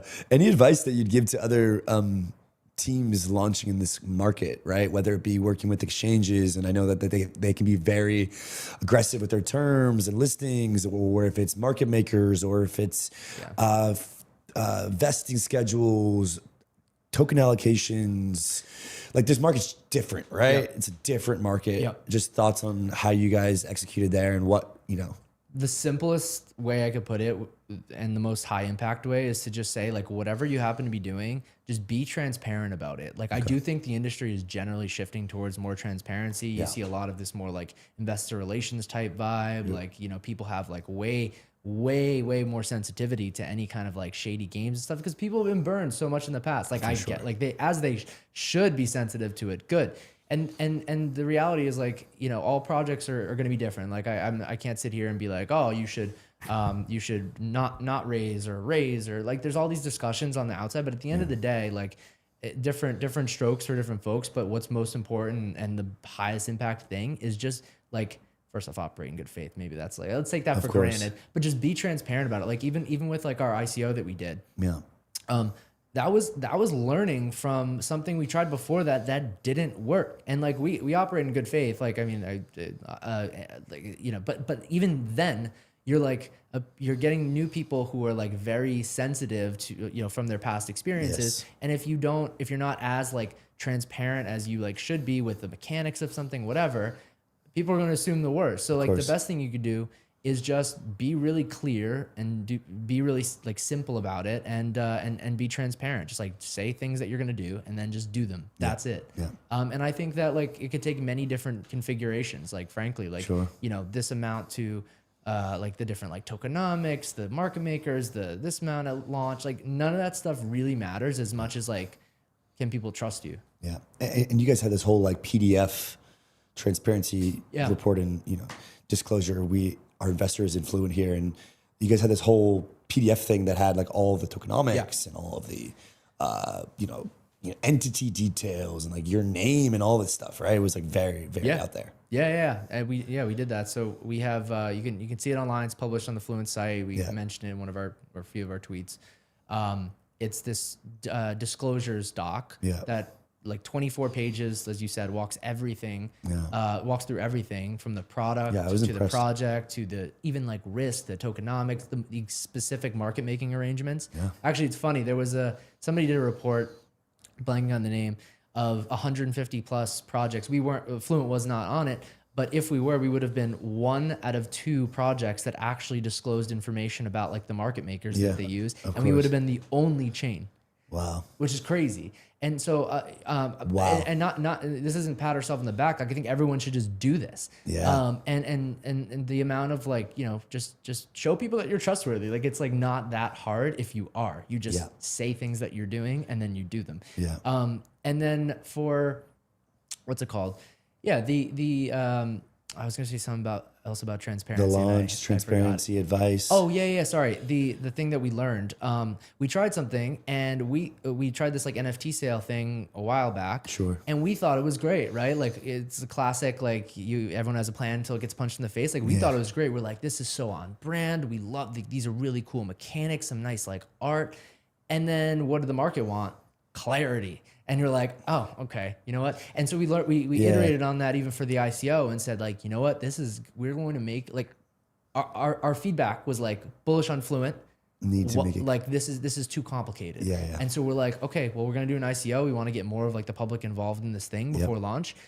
Let's make it as simple as humanly possible. Yeah, and that's honestly like it did work. Thankfully, I'm like grateful and relieved at that. Yeah. But I don't think it would have stood a shot if we were ambiguous. Yeah. If you're like the market is not reacting well to vague behaviors at all. Like that game's over. Yeah. Like it's just you gotta like just build real things and build trust. Yeah. Well, Dino, congrats, man. It's been a long, what has it been, 4 years of building this thing? Three, but still 3 years. Since that is much longer than most token projects, if you will, blockchains take to launch. And a lot of people take shortcuts. You guys built real tech, innovative ideas on chain. And now you get to kind of go into the next battle, man. So I wish you the best of luck. It's going to be fun. It's going to be even more challenging than launching the thing, right? Is hitting product market fit, scaling it, all of that.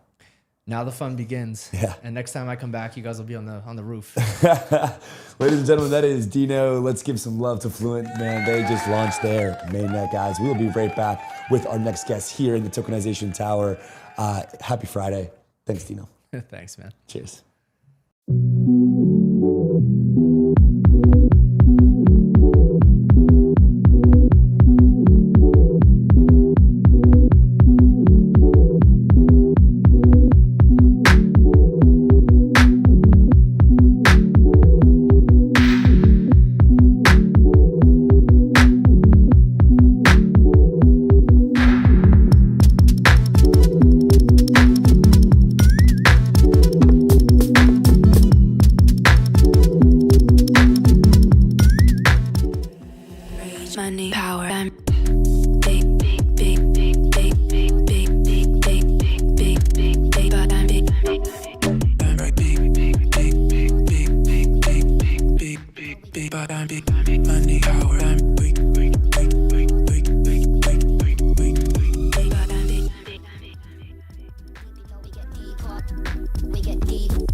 We get deep. You know we get deep.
Welcome back to the Rollup, ladies and gentlemen. We have Melody He, the Deputy CEO of CSOP Asset Management, and none other than Teddy himself, back from a road trip.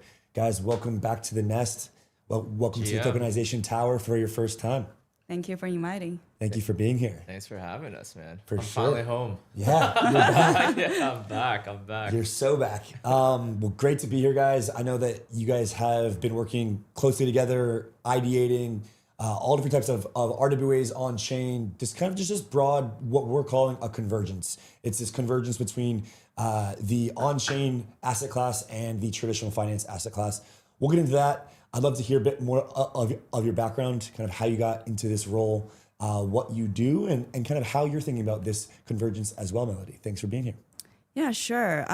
So I actually started my career in Goldman Sachs, and CSOP is actually one of my clients. So I moved to CSOP in 2012, so it's a while back. Now I head up a few functions. So I look after business development, IT, as well as trading. I think for CSOP, currently we're the largest ETF manager in Hong Kong. Assets under management about 36 billion US currently.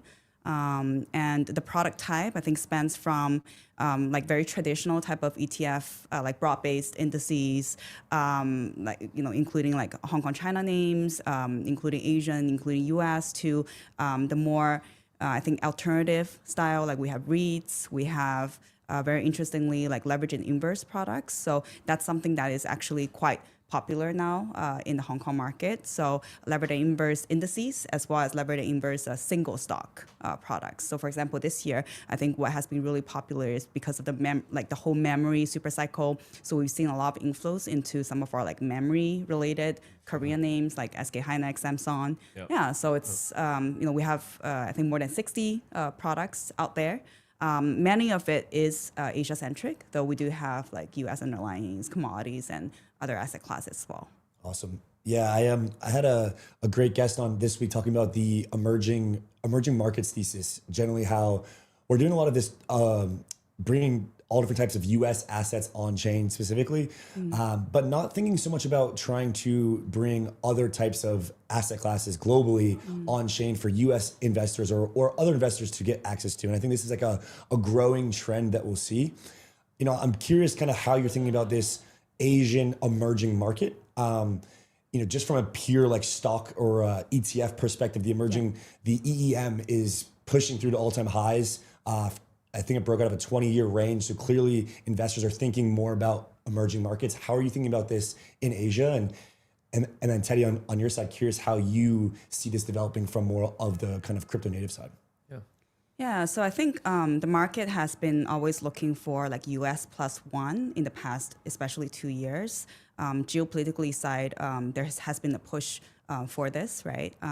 There's a lot of, I think, concerns and then also worries about the market in general. And then there's a need for diversification. Although, of course, diversification has always been very, very important. But I think because US assets has performed so well and there's just a lot of focus actually internationally just on US equities, fixed income. So for example, even in Asian markets, right, if you look at some of the domestic markets like Hong Kong or Korea or Japan, I mean, majority of the investments, sure, there is a local component, but majority of the investment or like a lot is into the US, right? So that has been a trend that has been just going on for the past decade or so.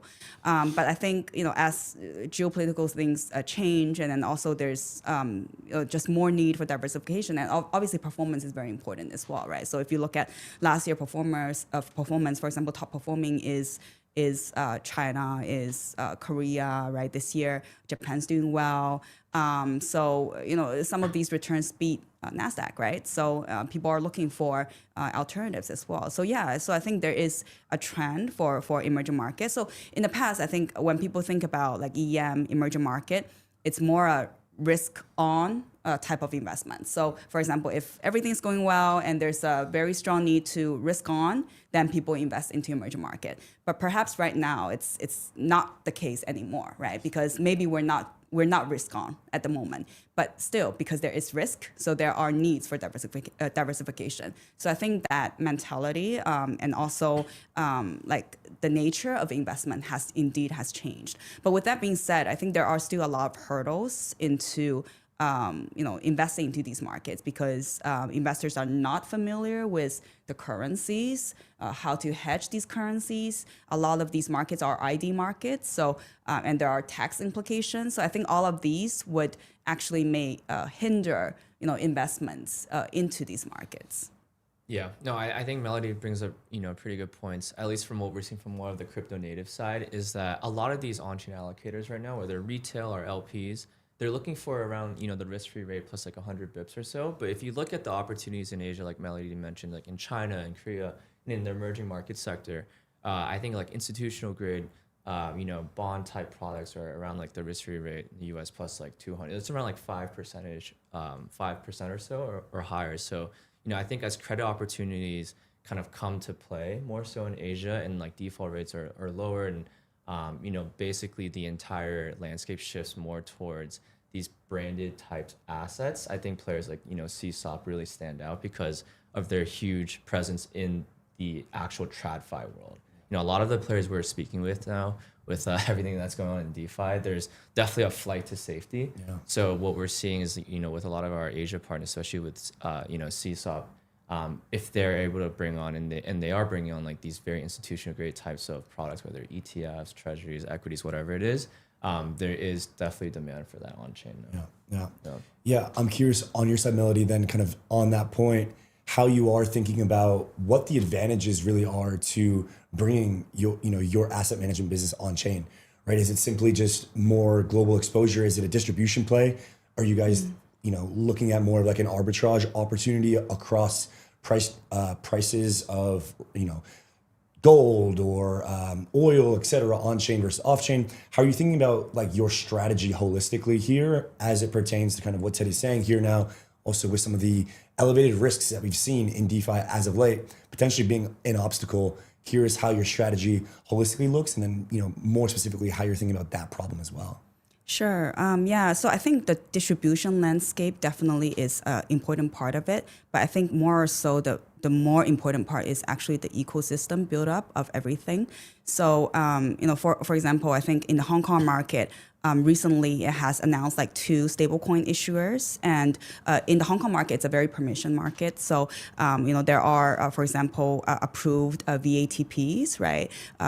Virtual asset trading platforms that allow retail investors to trade on, right? So when you bring like assets on chain, right, whether it's ETF or funds or whatnot, actually it makes it available for these clients to trade. Now, internationally, right, I think there are different jurisdictions and different regulatory frameworks that you have to go through. But I think in general, right, across the board, I think there are more adoption, both from, I think, the crypto native or Web3 native clients to even just kind of like the Web2 clients, like who are looking at more on chain because of efficiency. So I think that ecosystem part is something that is important because, we are an ETF player. We know how important it is for efficiency, for liquidity, right? Like 12 years ago or 15 years ago, right? When we started our business in Hong Kong, I mean, there was a lot of doubts about ETFs. That has already been very popular in North America, but in Hong Kong market or in Greater China region, there has been doubts, right? Because, it was a huge push for like active management. It was a huge push for like mutual funds. We really believed in ETFs because, we see it as a wrapper or a vehicle that is very efficient, right? So I think back then we weren't thinking about, okay, is passive returns really going to beat active returns, right? It's not just that perspective. It's the vehicle itself. There's a transparency in terms of pricing. It trades on the secondary market. There's 2 layers of liquidity. It's the secondary market liquidity and the primary market liquidity. So I think now looking at that, right, like nowadays, like ETFs is no longer passive, right? There are single stocks ETFs. There are leverage ETFs. There are alternative ETFs. There are active managed ETFs. So again, ETF is a wrapper. Now, I think looking at on-chain, like tokenization, RWA, I think, again, it's probably another like wrapper that is potentially even more efficient or equally efficient than, let's say, ETFs, right? Because it offers potential 24/7 trading. Of course, there are a lot of hurdles currently still with pricing because a lot of these underlying assets are still priced in TradFi, right? So banking hours. So then like on Saturday, Sundays, how do you price an equity, right? RWA. I think that there are still questions and issues to be solved. But we had similar issues or questions on ETFs in the past as well, right? Like when people talk about active ETF, it's like, how do you price active ETFs? How do you market make active ETFs? When your underlying composition always changes and is dependent on the portfolio manager to adjust the positions. Like how do you evaluate it? Or like alternative ETFs, PE ETFs, how do you actually make valuation? But I think once you pass that stage of a lot of these questions, then the ecosystem potentially for on-chain is a lot greater, right? Just instantaneous settlement, a lot of those can be solved. I think what you mentioned on DeFi space, collateral is very important. In TradFi space, because of I think that the blockage of intermediaries and a lot of additional layers for banks, for settlement, for brokers, for clients, actually like moving around collaterals, getting the most return out of your equities, fixed income holding actually is very difficult, especially for individuals, right? So for institutions, it's easier. You have your prime broker, your custodian who, because you give them a big business, they focus on you. But for individuals, it's very hard. But I think a lot of this can be solved on chain, right? So which is why I think, the potential RWA wrapper, if you look at it as a wrapper, could be very efficient. And I think at the end of the day, if it's efficient, it creates value. That's what the client cares about.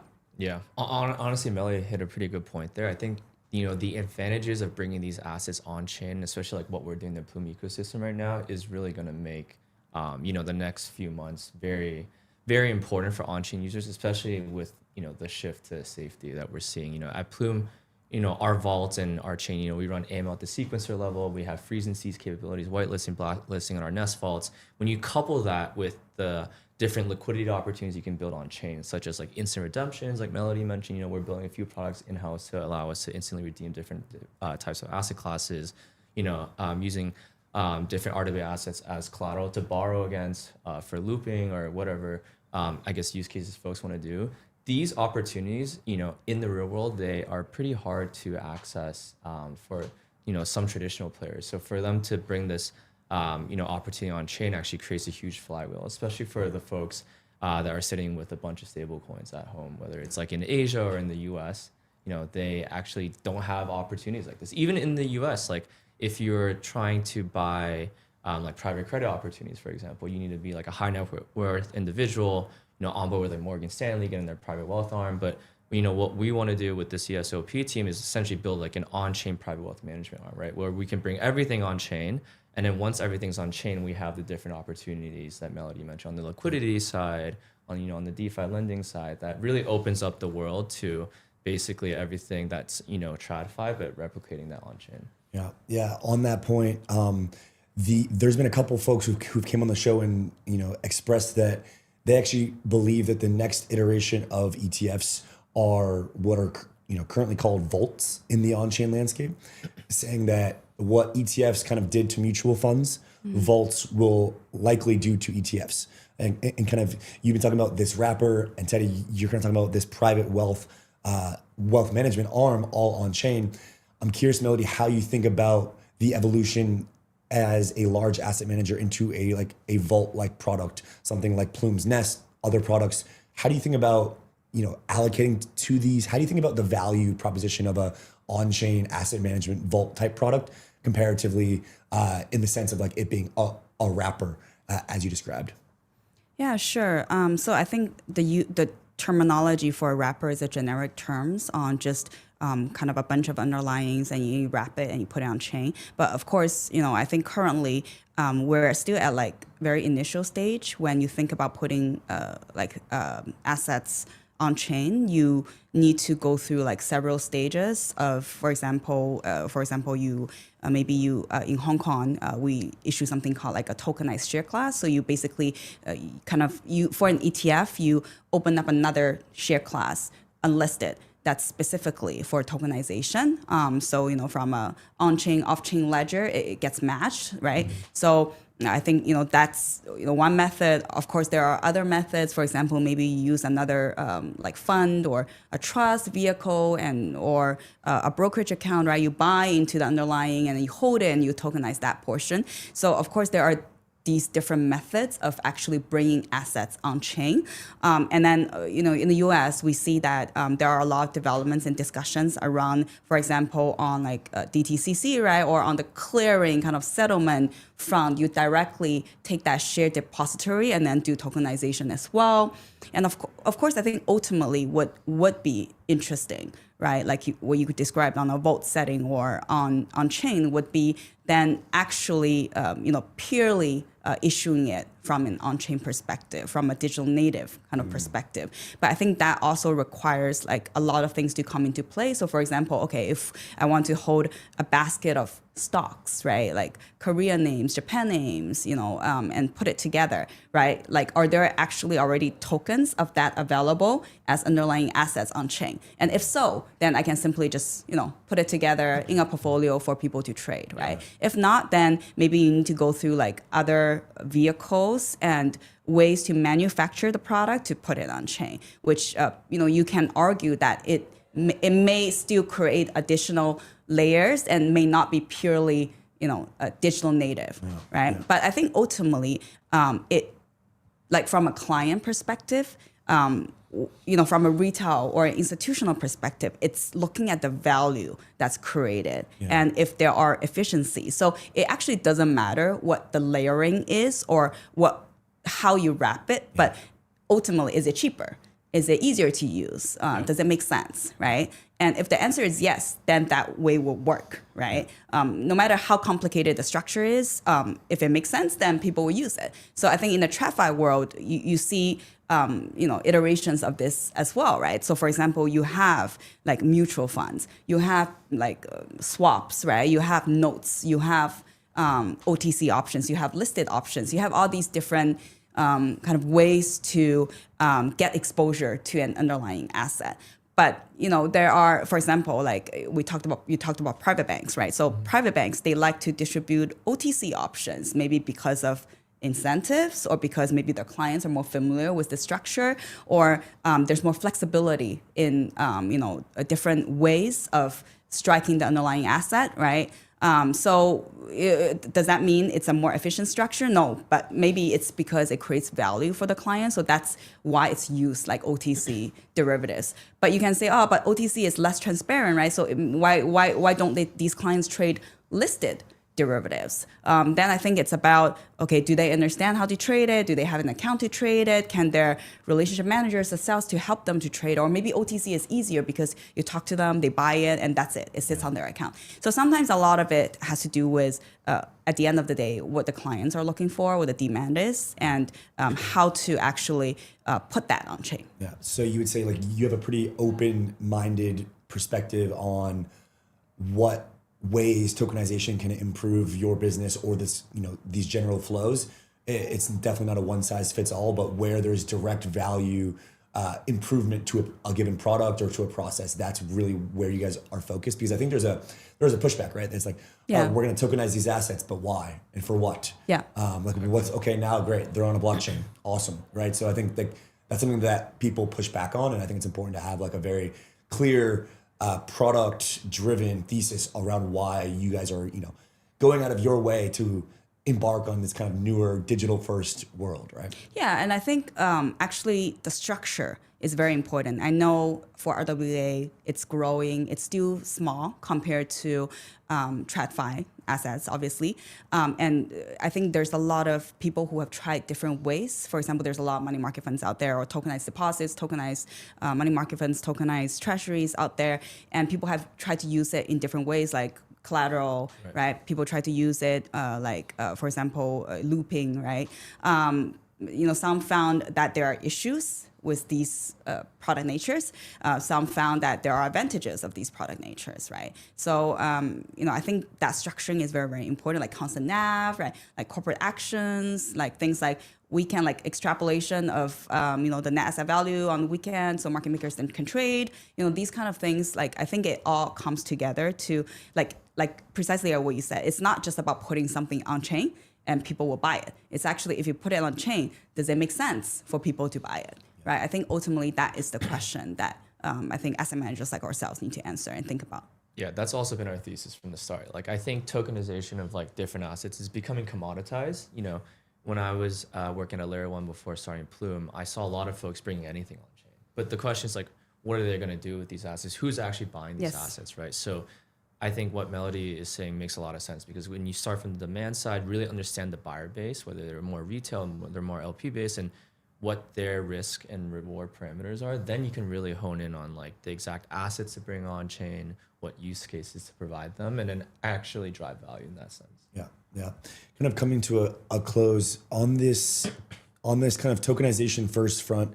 This could be kind of a delta neutral strategy. It could be improvement of processes. It could be efficiency based. We haven't really talked much about whether or not, your firm has a more broad, let's say a directional thesis on digital assets. I'm just curious, like whether it's your personal thesis or representative of the firm. Generally, how do you guys think about the asset class as a whole in terms of the size or TAM and what kind of trajectory you would expect this asset class to go on for the next decade or so? Yeah, I think from a firm level and also a personal level, we are a firm that are very innovative. So, in the very beginning, I talked about we lobbied for leverage and inverse single stocks. We issue those products. We're always the first to issue a lot of quite innovative type of products. We have for example, cover call products. We're looking at all these optionality, how they put it in a product, right? Put it in the ETF, put it, to be able to be traded on stock exchange.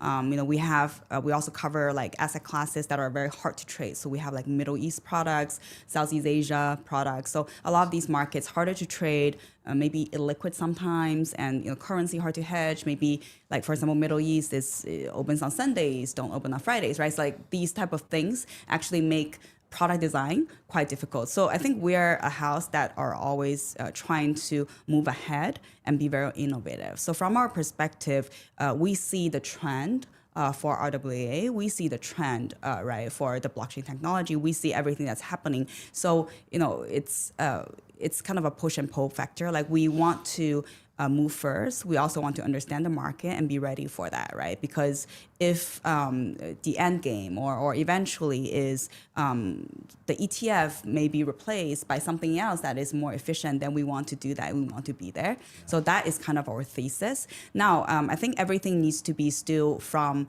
one, the demand side, and two, in line with regulatory side as well, right? So I think the whole digital asset space is getting more and more regulated, is moving towards regulation, which is always good because that also means more clients may come in, more people will come in, and the pool will become bigger, right? So I briefly talked about stable coins in Hong Kong. I think that's a good example, right? It's always a starting point. People talk about, there are already very successful stable coins globally, so Hong Kong, what is kind of the advantage? Actually, it's key because if Hong Kong is pushing it, the banks are pushing it, then more people will understand about it. More people will be adopt the concept of wallets, of the technology, of trading digital assets. I think that by itself is very, very important. So we see that trend. We want to be there, but it has to be demand driven. Again, it's not everything cannot just be forever proof of concept. It needs to be people actually want it. So I think in the very beginning I talked about some of the products that we have, for example memory chip, right? It's actually a lot of crypto native clients, they want to trade these type of names in the TradFi space because it's just not available on chain, right? So if you put it on chain, maybe it's interesting for these clients as well. A lot of them are technology background. A lot of them are looking at AI, are thinking about AI, right? So I think it combines with what the client wants and what asset class should be brought out there. Yeah. Teddy, close us out here, man. Yeah. Just final thoughts. Yeah. I mean, I was gonna say, I actually just flew in from Hong Kong a few hours ago, and I was actually giving a keynote at the main event, and I was giving some market stats, kind of like what Melody was mentioning. I think the stats came out to, I think it's 10 or 15 bips of the actual real world is only on chain now. So the opportunity is massive, and with all these different asset classes, all these different opportunities. What we want to do is be at the forefront of offering these types of products to, not only purely crypto people, but Web 2.5 folks coming into the space, working at different distribution channels. We recently announced our partnership with, a neobank, EtherFi, not too long ago. We have a bunch of exciting announcements along that realm coming out soon. So, I think the main thing that Melody brought up that's, kind of been our thesis from the start is that you need to start where the demand is. You can't just bring on assets. Just bringing on assets on chain, if there's no true demand, no real use cases for it, then why would someone buy this? Why wouldn't they just do it in the real world, right? But when you can create these different opportunities in a more ecosystem play, then you can actually see true demand. And that's why, I think for Plume right now, we're the #1 chain by retail RWA wallet holders because of our Nest product and how we're able to permissionlessly deploy these strategies, yet still have a pretty firm regulatory strategy behind it with our SEC licenses, what we're doing in Abu Dhabi, what we want to do in Hong Kong as well. So I think just to sum it up, it's still pretty early, but this year is looking pretty promising for RWAs. Yeah, and I think, to both of your points on the demand side, there is a cohort of investors who live on chain. They do a lot of their financial activity on chain. They do not want to, go to a brokerage and, off ramp and all of that. It's so much easier in this entire life cycle of, people like myself operating on chain. It's solely been to develop a crypto portfolio, to have a kind of very risk on part of your broader portfolio. But now where we're heading is this is not just going to be like the risky part of your portfolio. There's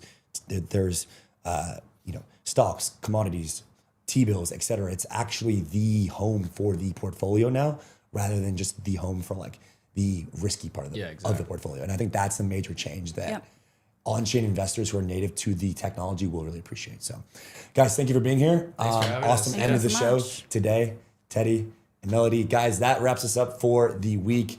We will not be live on Monday, which is rare. We have been doing it every day. We have a special guest. Kathy Wood is dropping on Monday. Wow. We will be posting her episode on Monday, taking a day off, cooking that, and then we're back Tuesday. So we'll see you Tuesday. Stay tuned for Kathy. Guys, thanks again. Thanks for having us. Alrighty, guys. See you Tuesday.